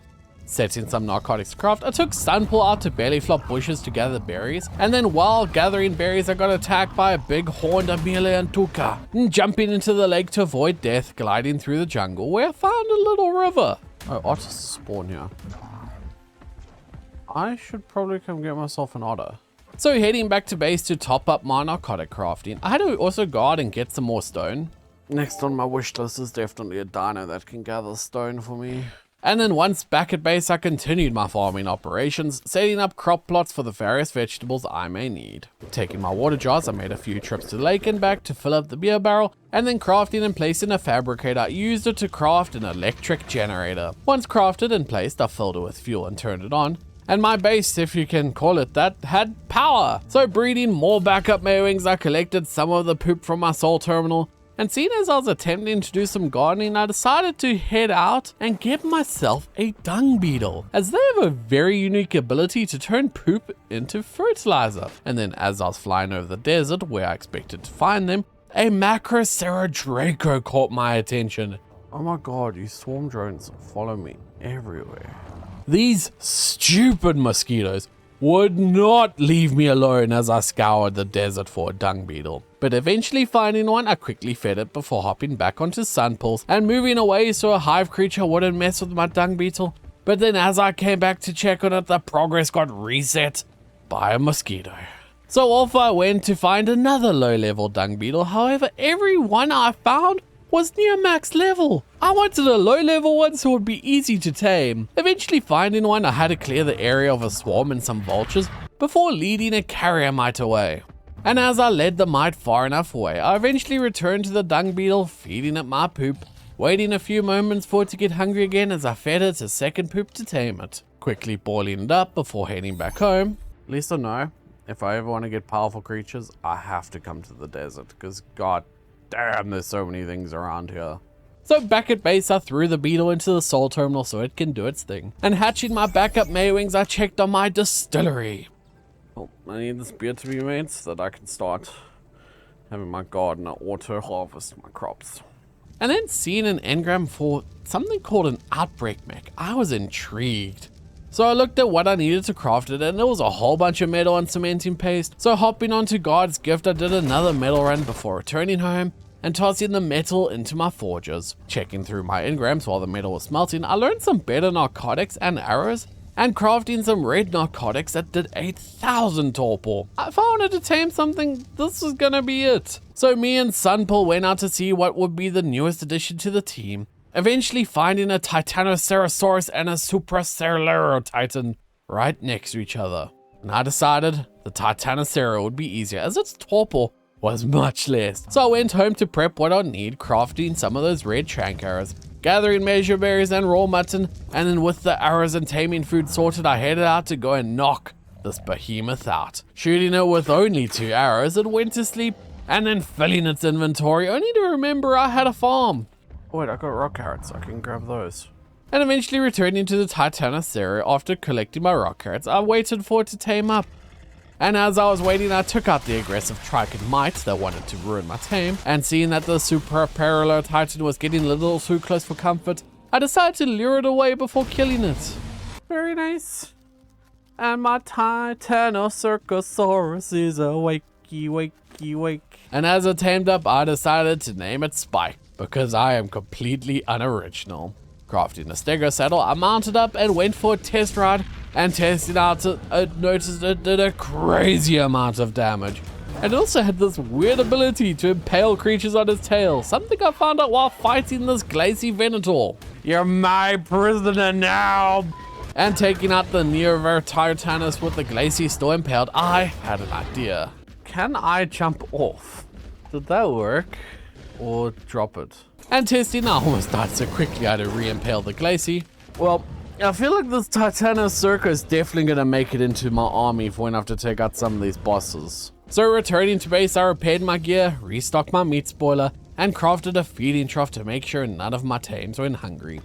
Learning the chem bench engram, I checked to see how far I was from crafting it before pulling out Dr. Sartorius' book from the lab and reviewing what creatures he mentioned and thinking about which one I wanted to tame next. Knowing I had to fight the mother of worms on by day 50 to stay on track, I knew the next few days I'd actually have to start preparing for it, which meant I needed to get a breeding pair for Spencer or Spike, or 2 new creatures that would be my fighters in general that could be a breeding pair, as I wanted to ensure I had a decent army for this battle. And finally, my beer barrel had crafted a few mugs of beer, which I gave to my alcoholic gardener, and immediately she collected all of my crops. So needing to keep the barrel filled, I headed to the lake to refill my water jars. And returning to fill the barrel, I spent some time crafting up some more cementing paste and narcotics before checking to see what gender electronic seed was. And then hopping on Sunpool, we headed out in search of a mate for electronic seed.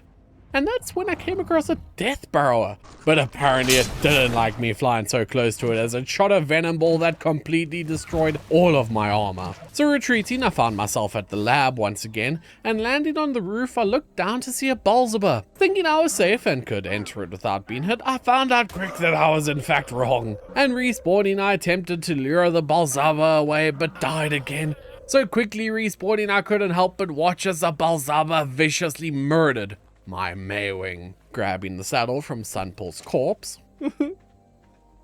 You were such a good Maywing. I'll miss you. And I noticed a behemoth lurking in the foliage of the jungle. So returning to base to replace Sunpool, I grabbed a fresh Maywing, named it Snoodle, and headed back to get my stuff. And activating my spyglass, I learned what that massive behemoth actually was. A Zoosapo Titan. Oh, you don't have a torpor bar, so I can't go for you. Well, seeing as it had no torpor bar, which either means it's untamable or has some special taming method, I left it alone. Returning to base to check in on the chem bench resource status, I was only missing some electronics, so after crafting as much as I could, Snoodle and I went out in search for any tech dino, preferably a male tech parasaur so I can tame it, breed it, and slaughter the babies for the electronics instead. And fighting a tech stego, a carrier wanted to join the action, drawing my focus and causing Snoodle to get impaled by the stego. And with the situation being as dire as it was, I retreated as fast as I could to the water, to allow Snoodle to regain its stam, and then gliding into the jungle, I came across a pond that held otters. Knowing that they could help with temperature control, I wanted to tame one. However, it appeared that these otters don't like to eat aberrant salmon. So even testing it on a different otter, the result was the same. Eventually feeding the otter fish, a random mantisaur came out of nowhere and killed me. Respawning at base, I grabbed Spencer and we went off to save Snoodle. But as we were on our way, I ended up spotting a female Kiona's flux on the beach. I got a male. You are a female. Low level, but that's fine. Finally, a mate for Spencer. I'll have to keep her in mind. So collecting my stuff, I took out the mantisaur and a carrier before putting Spencer away and returning to the beach with Snoodle, knocking out the Kiona's flux. Bruh.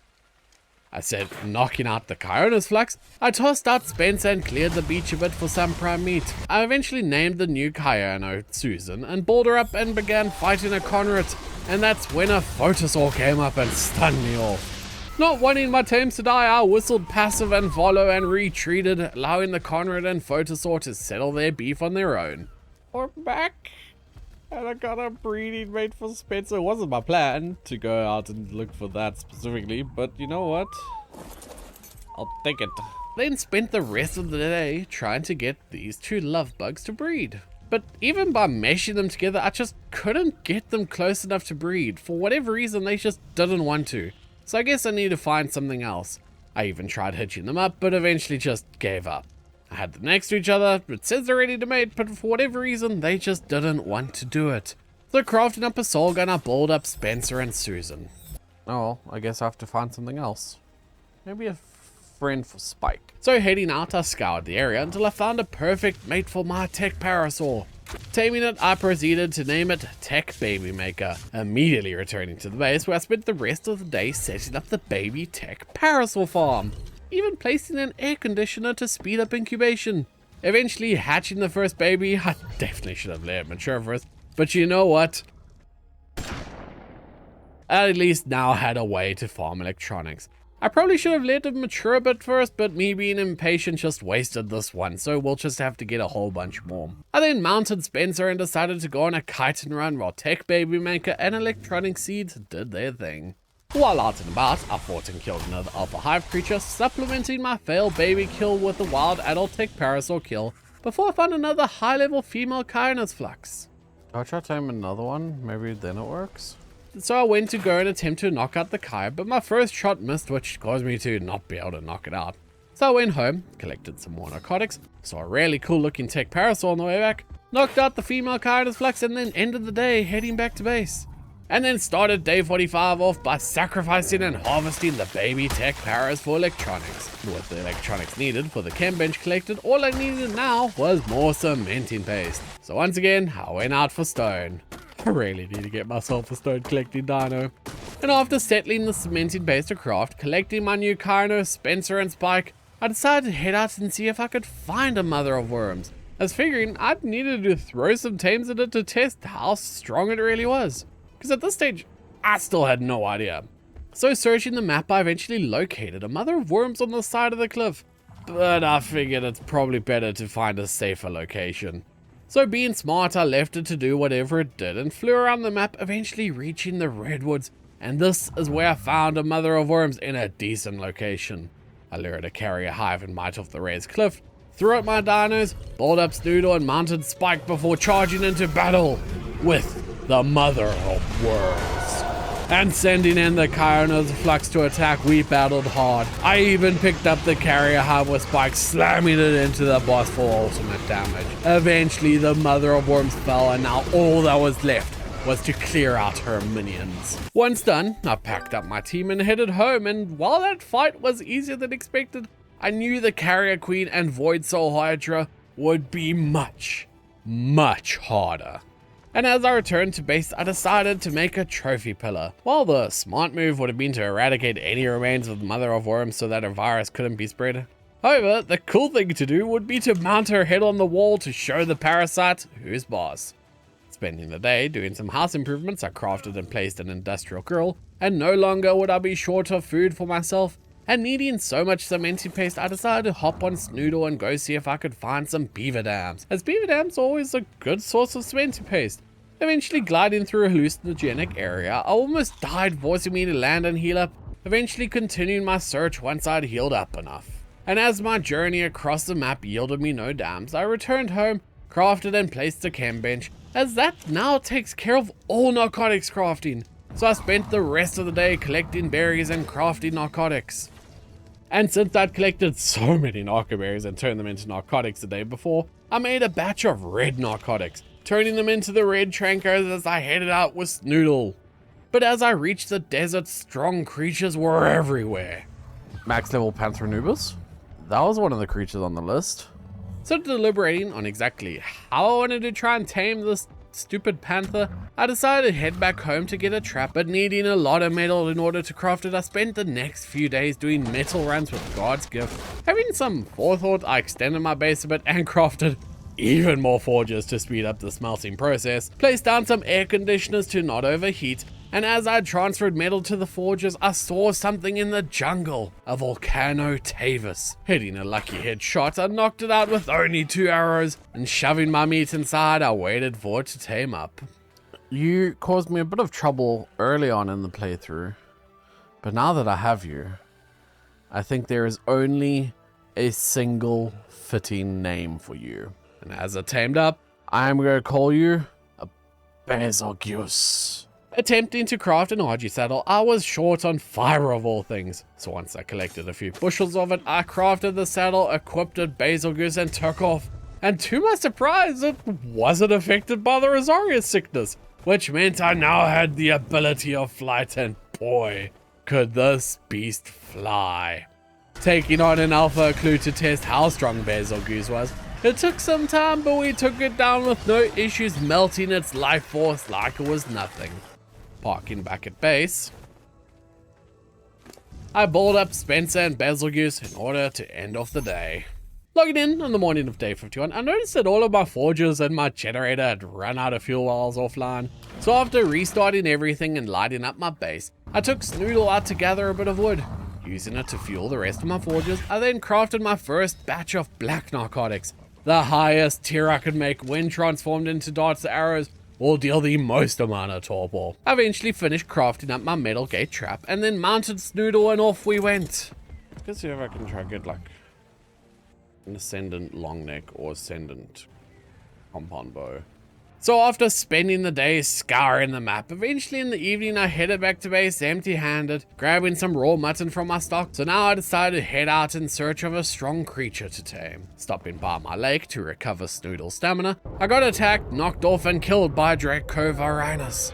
So respawning, grabbed a fresh mairing and crafted a saddle and went to rescue Snoodle. We headed to the lake, but unfortunately I was too late and Snoodle died as I had to clear out some annoying little compies. So hopping on Spike, I cleared out the immediate area, allowing me to gather my stuff, and wanting to avenge Snoodle, I began fighting the Draco of Varanus, only to be dismounted again. Oh my god. And another respawn, another mairing. Making it to Spike, I whistled for him to fight the stupid Draco of Varanus, and at least now Spike was fighting only for me to die again.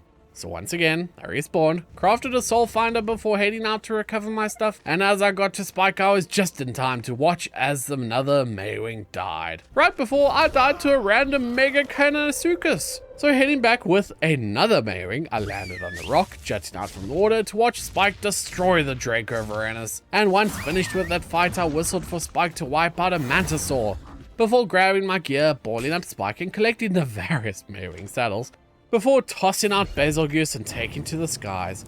I even got to watch a Bunyip fight a Panther Anubis. And then I decided to make my way to the desert. And as I flew around, I eventually found myself in the redwoods. Using the boost on Betelgeuse, I attacked a jellyfish before taking out a Dode on a ledge, and hopping off, I had seen something that I wanted to tame as a female Volcanotavis. It was a low level, but if I could breed it with Betelgeuse, I'd have an imprinted one. So shooting it to grab its attention, I swapped to my crossbow and nailed it right between the eyes with a trank arrow, knocking it out almost instantly. Feeding it some mutton, I waited a bit for it to tame, naming it Flammenwerfer before boiling it up and hopping back on Betelgeuse. And now, what I did next might be silly, but I wanted to see if these jellyfish were just as strong as the ones in my Shrouded playthrough. So attacking the jelly, I got electrocuted off of Betelgeuse, and cedars were pretty high up. My legs went crunch.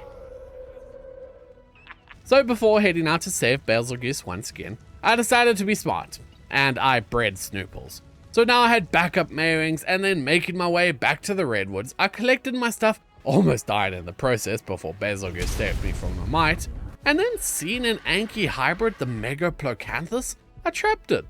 Wanting to tame it, I flew to the top of my trap, dismounted Betelgeuse, and as I was maneuvering to get to a better vantage point, the gates opened, sending me to the ground, and to my death. Grabbing another Maywing, I headed off to the redwoods, and while over the desert, I suffered from the worst way to die in the game. I accidentally pressed E while there. And in the day, I bred more Maywings, and once the Maywings were bred and put away, I grabbed a matured baby, saddled it, and headed off to the redwoods. I didn't stop in the desert to collect the other Maywing I just died with, as I had to take out a few vultures and hive creature before collecting my gates, and taking out a mite before boiling up one of the Maywings and returning to the redwoods. And as I returned to the trap, I saw Betelgeuse being attacked by an Equicrat. I guess Betelgeuse didn't care all that much. So swapping the gates, I landed at the top before tranking out the Megaplocanthus, and finally knocking the creature out, I hopped on a Maywing to do a quick berry harvest. Grabbing the measures, I shoved them into the sleeping Megaplocanthus and waited for it to tame up. But getting restless, I tossed out Spike and my Volcanotavises, and seeing the mother of worms nearby, I wanted to test the bird's strength. Almost immediately after starting a fight with the mother of worms, Flammenwerfer died. Oops. Oh well. Spike and Betelgeuse took quick work of the mother of worms, and now all that was left was to clear the rest of the minions. Rest in peace, Flammenwerfer. Once the Megaplo had tamed up, I named it Tonk before boiling it in Betelgeuse, picking up my trap, and then hopped on a Maywing and headed home. And then as I was flying over the desert, I spotted him. Oh, Phil! Oh, okay, so that's what I'm working towards. A giant spider bug with a massive health pool. No wonder the desert is so infested with creatures. That's where Phil has set up. First time I've seen him though, so he's fairly elusive. Arriving back home after a quick flight, I stored my mowings and crafted a saddle for Tonk. Testing its harvesting abilities, it was kinda meh at best. I think I'll stick with God's gift as he was quite a bit faster. So while out, I grabbed some berries in order to tame probably my favorite hybrid I've seen thus far, an Acatina nomenis. Naming it Turbo, I pulled it up and headed back into base to throw him out there. I then returned to the desert where I spotted a Mammothusora. I kinda want to tame that. So I set up my gates, landed on top and began shooting it to get it inside, and seeing that a Zeus Zapper Titan was slowly making its way towards me, I decided to just pick up my trap and move away. But then instead of risking everything for the Mammothusor, I chose to leave. And searching the desert, I found a max level Reaper-a-thorax. But as I was setting up the trap, the Reaper ended up moving slightly too far away. So I picked it up, moved it to the beach and reset it. And shooting the Reaper to bring it to the trap before pelting it with a few trank arrows, only for the Reaper to make its way into the trap as it did some sort of AoE attack and killed me. Setting some narcotics to craft before grabbing a Maywing, I set off back to the desert. Not sleeping. Nice. So apparently the last arrow did the trick and put it to sleep. So after a couple of mishaps, I finally collected my stuff and shoved some raw meat into the Reaper so that I could tame up. Naming it Xenorax, I trapped it in a soul ball and headed home, where I learned the Reaper-a-thorax writing membrane needed a cloning machine to craft. So collecting the materials from my stock, I headed to the lab to check if it had one of them. Okay, this laboratory doesn't have what I need. Maybe if I go to the secret lab, it'll have it. It was a long flight back to the secret lab, but by the time I got there, there was no cloning machine here either. However, as I was trying to leave, I was interrupted by another message. Ah, Survivor, I see you're at my secret lab. Again, sorry I couldn't be here. I had to make a break. I was worried the creatures would find me here, and well, they're your job to deal with. I've detected you are able to defeat the Mother of Worms. Very good job. It is only the Void Soul Hydra and the Carrier Queen left to defeat. I recommend going for the Carrier Queen first, as she is a bit of a tank, but I do think you're ready. Oh, I see you even have yourself a Reaper Thorax. If you can get a breeding pair of those, you'll be well on your way to defeating this virus we found ourselves fighting against. But, thank you. Thank you, Survivor, for your continued work. I assure you, I really do appreciate it. This guy, you know, always just leaving me to do his dirty work. Bro doesn't even have a cloning machine that I can make the Reaper-a-thorax saddle. God damn it, man. Well, guess gotta head home and make a cloning machine of my own. Traveling all the way out there for nothing but a conversation. So, well, it wasn't even a conversation, it was a message, I guess. But I decided to return home, though I did stop to replace Flammenwerfer after spotting a high-level female Volcanotavus, so I knocked it out and waited for it to tame. It looks like the wildlife is fighting back against the parasites. I named the new bird Flappana before cleaning up my mess and headed home. Standing my base, I crafted and placed down the cloning machine. I didn't expect it to be as big as it was. I crafted the writing membrane as I tossed out Xenorax, and then mounting him I went and tested his attacks. Clearing out the beach, this guy was indeed a force to be reckoned with. If I could get a breeding pair of you guys, you'd be an absolute beast. So targeting a Bronto, I absolutely melted it with Xenorax's needle attack. You'd be a fighter and a half. And after spotting a creature I really wanted, I went out in search of raw fish meat as that's what I preferred for taming. Barely flopping the otter pond, I took up the mites and dimetrodon around, killing and harvesting the salmon as I collected the raw fish meat before going to tame a Lutrina parvis. But for some reason, the creature didn't want to eat. So I tried knocking it out, only to find that wasn't the way to go, so I just couldn't tame this little guy. Well, I suppose we go out and see if we can find a mate for Xenorax instead. So heading out to the desert, instead of a mate for Xenorax, I ended up finding a potential mate for Spike. So swapping to Xenorax, I cleared the desert of some minor hostiles, gaining a bunch of gear from all the alphas I killed, and now I started to get a bit overheated, so took Xenorax and parked myself in the ocean to cool down. And after a nice cooling soak, I continued to clear the desert before spotting a new Mammothosaurid taking on a hive creature. And I wanted to tame it, so I helped to clear the hive before knocking it out and shoving some berries up its butt. And while waiting for the Mammothosaurid to tame, I picked a fight with a Xanthosanatos, as an electrified roar sends me off my tame, but for some reason, the creature just disappeared. Great timing or terrible, I'm not too sure.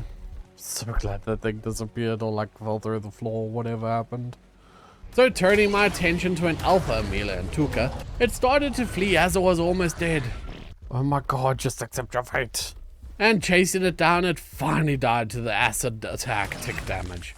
I killed a carrier hive and noticed I got an Ascendant Compound Bow blueprint.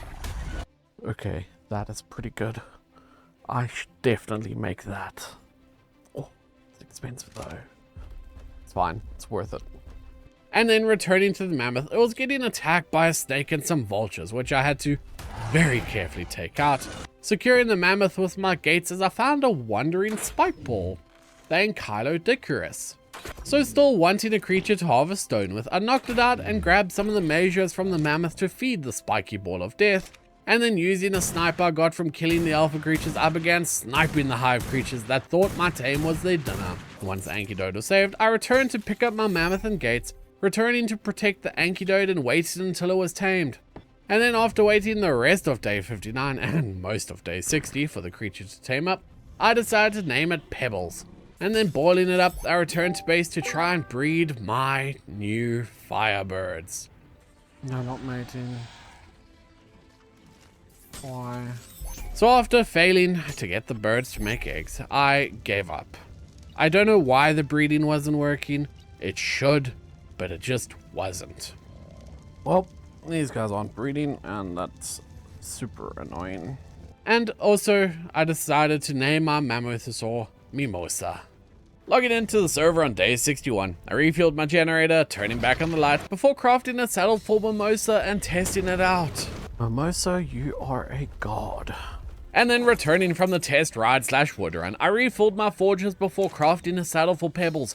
Mounting, I went out to test, and seeing I gathered a decent amount of stone, I returned home to check what all I needed to craft that Ascendant Compound Bow blueprint I got a few days ago. So transferring all the metal into my forges, I began smelting before taking stock of what creatures I had. I want to mate for you. Still need to figure out how I can get you guys to breed. And then as I left base, I saw another female Volcanotavis, knocking it out, naming it Tofu as a tame to end up the day. And then loading into the server, I checked how my mental progression was coming. And that's when I remembered that one of the mods I installed had a gender change potion. So crafting the potion table, I made a few potions, popped them into my birds and swapped their genders. Yes, they now got mate boost, so they should be able to breed. And even though they're breeding, they only dropped an unfertilized egg. So checking through the potions, there was one called an allow breeding potion, and that should clear up this issue. So I made a few, popped them onto the birds, and voila! Now they were breeding, and seeing Tofu was gestating and not laying eggs.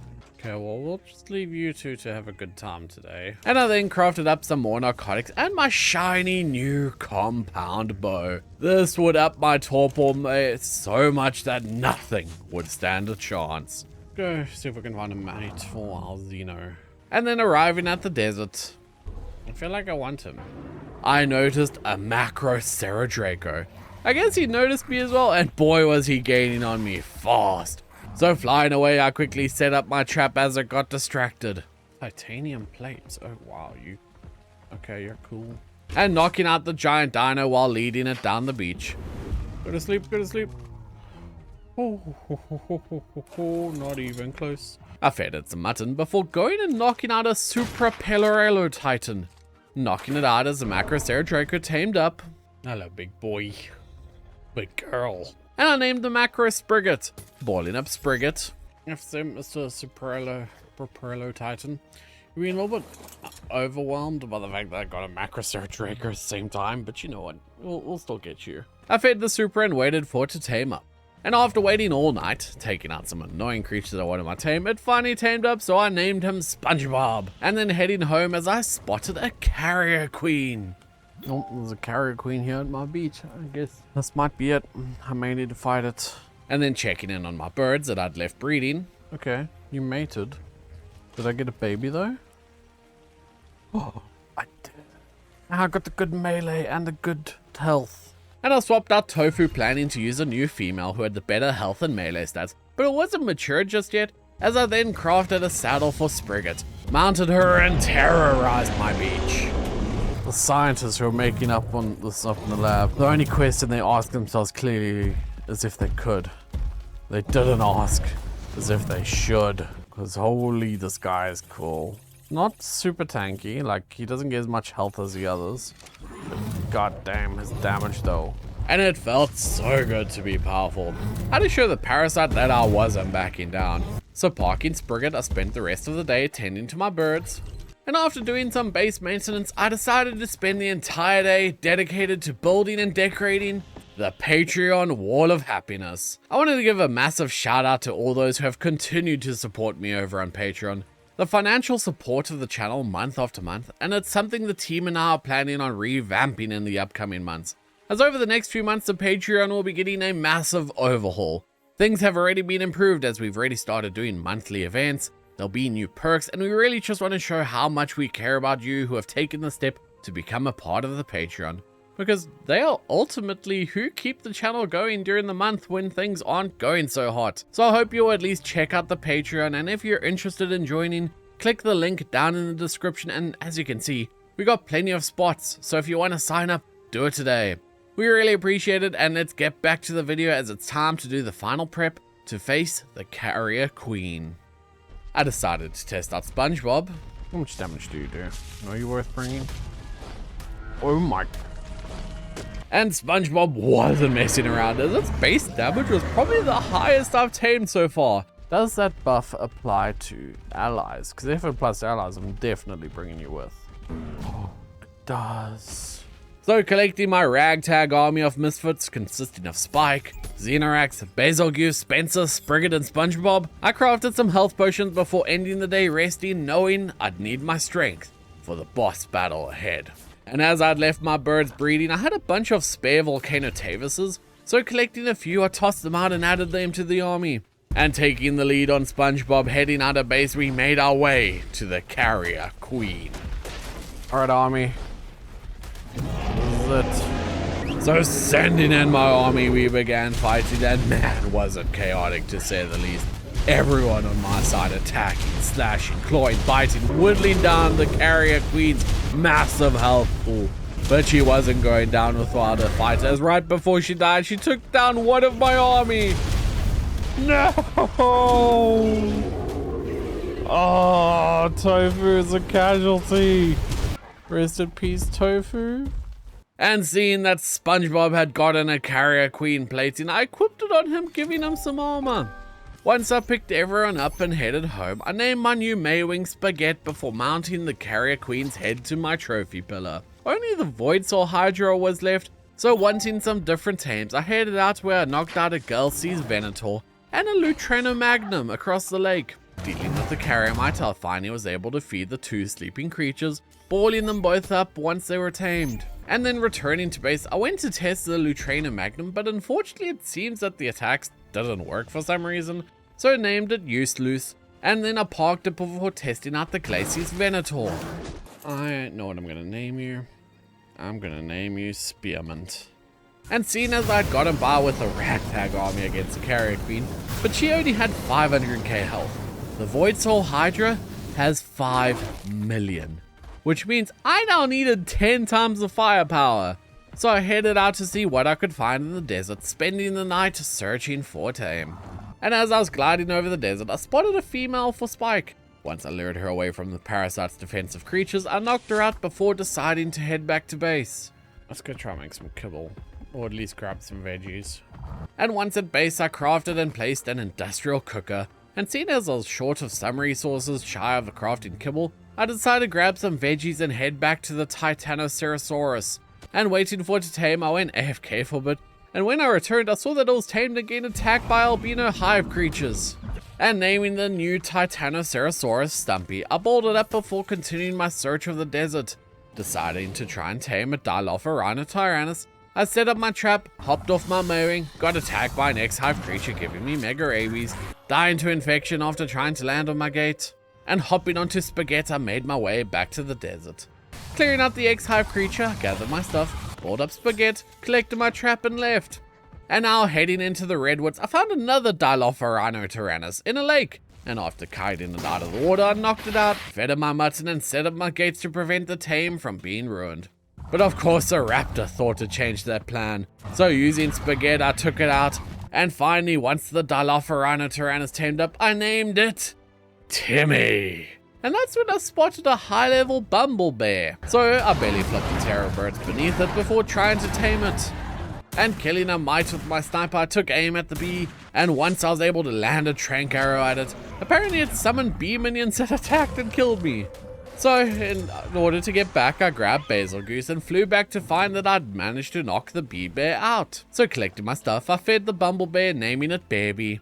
I kind of want one of these serpent molochs as well at some point. And as I was leaving the area, I turned around and began to try to tame the serpent moloch, knocking it out after grabbing its aggro, so I sat on its head while I was taming. But professional tip, don't stand on a sleeping fly and tame while it's taming, as once it tamed up, it rose to the canopy of the redwoods, dropping me to my death. Crafting some parachutes after respawning, I headed back to the redwoods once again, where I collected my gear and my tames and headed home.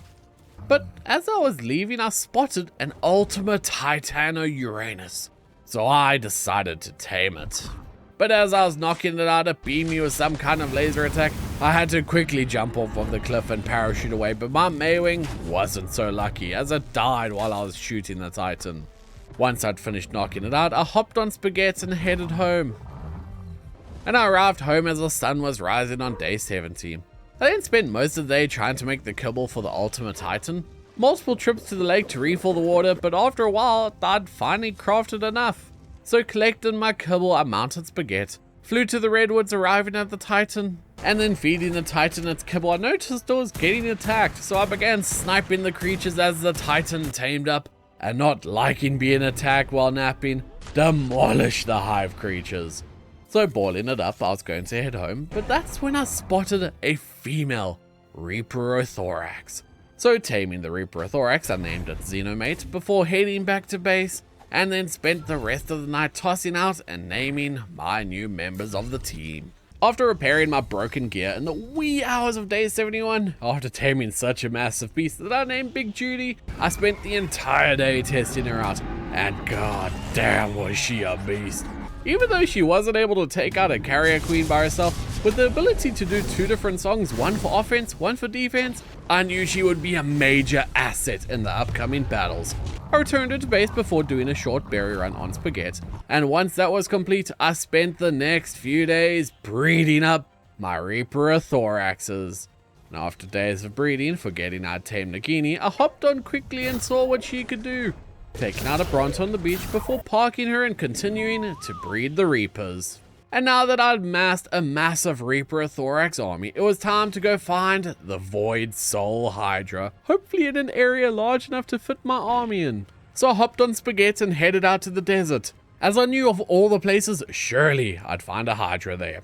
And I was correct. When as I arrived at the desert, a large explosion midair presented a Void Soul Hydra fighting a Mag-Sure Drake.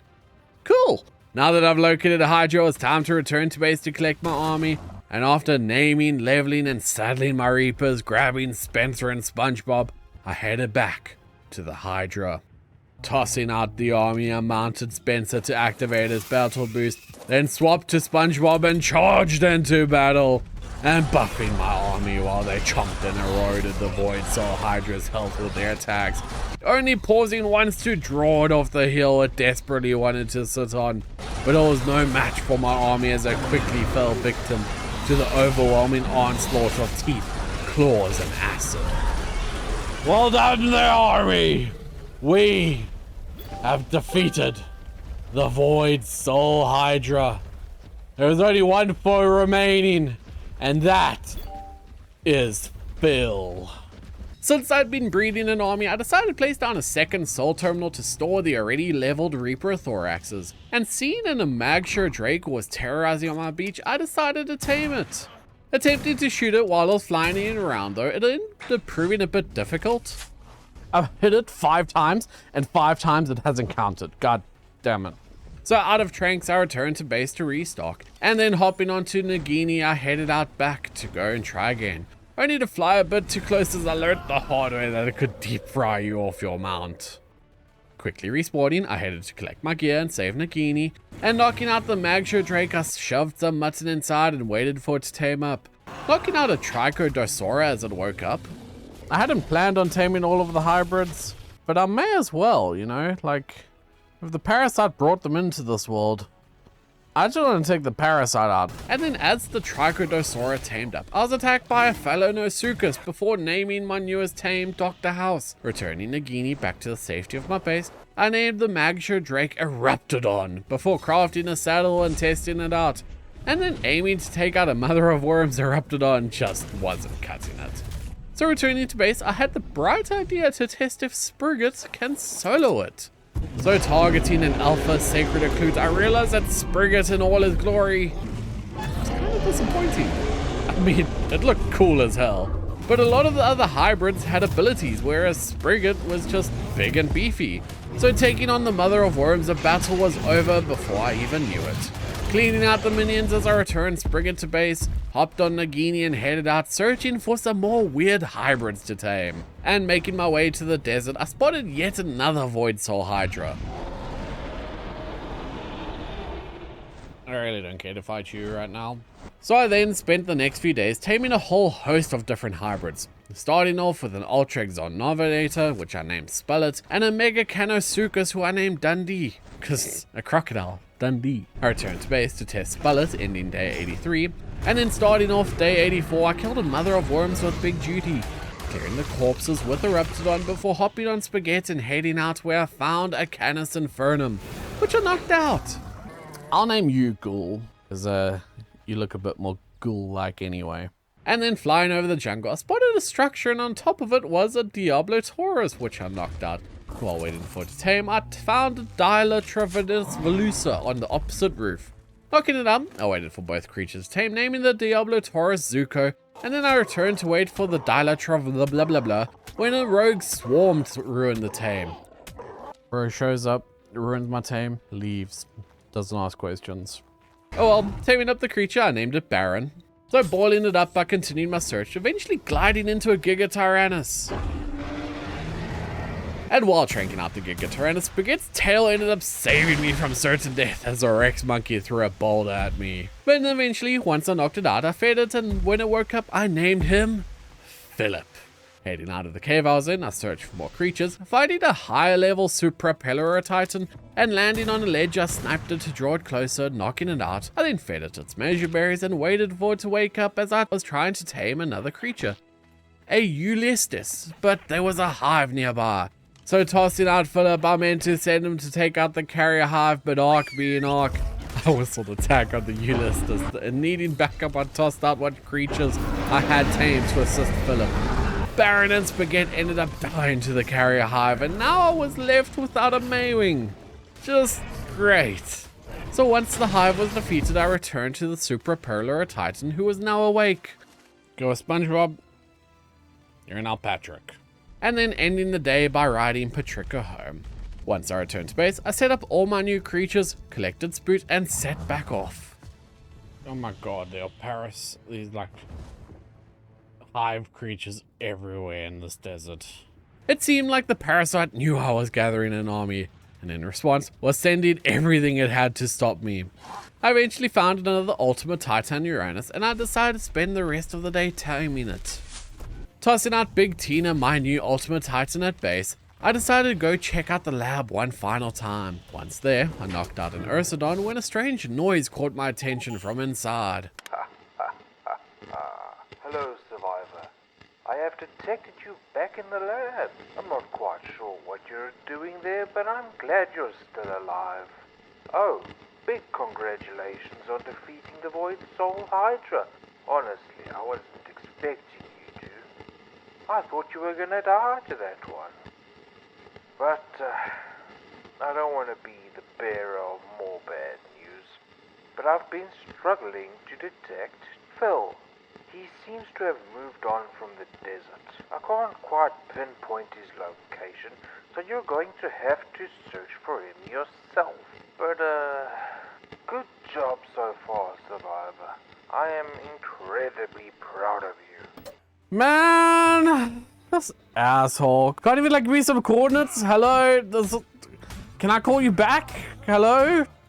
Well, at least my bear thingy is almost tamed.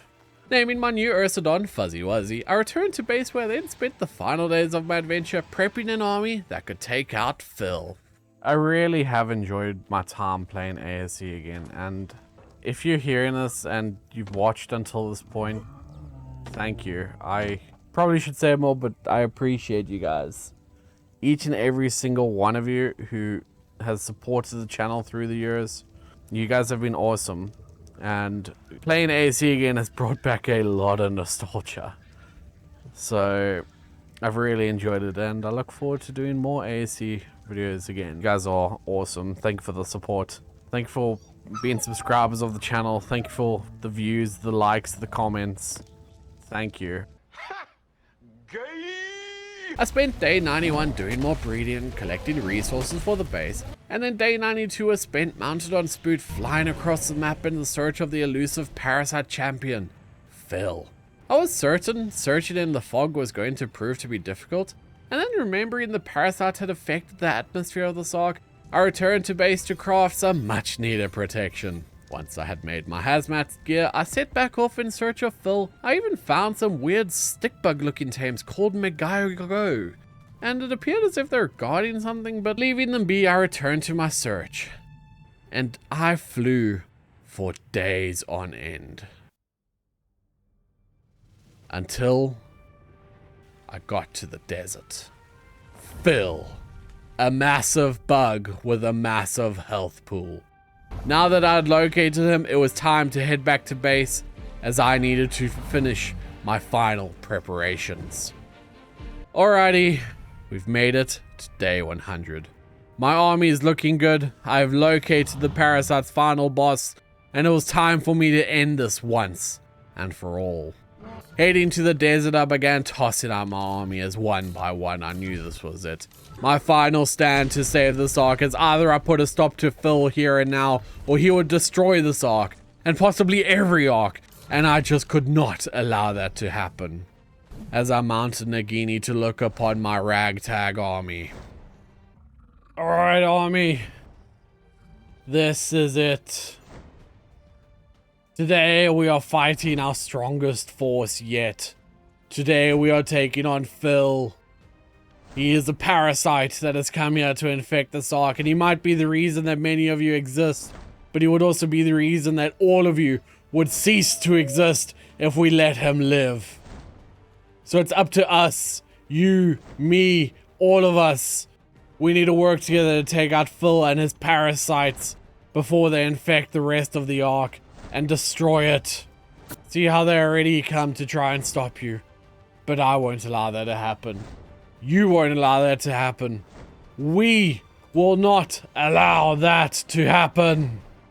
Some of you may die, but that is a sacrifice we will have to make. Because if we don't, then all of us will be corrupted.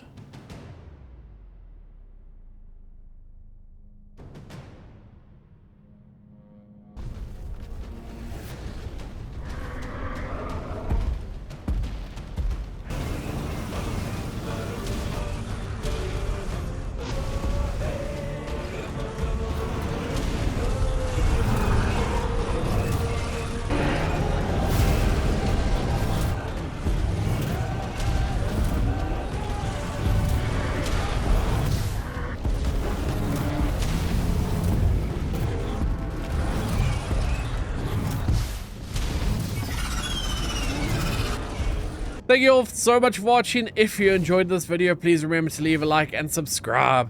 And I'll see you all in the next one. Bye-bye.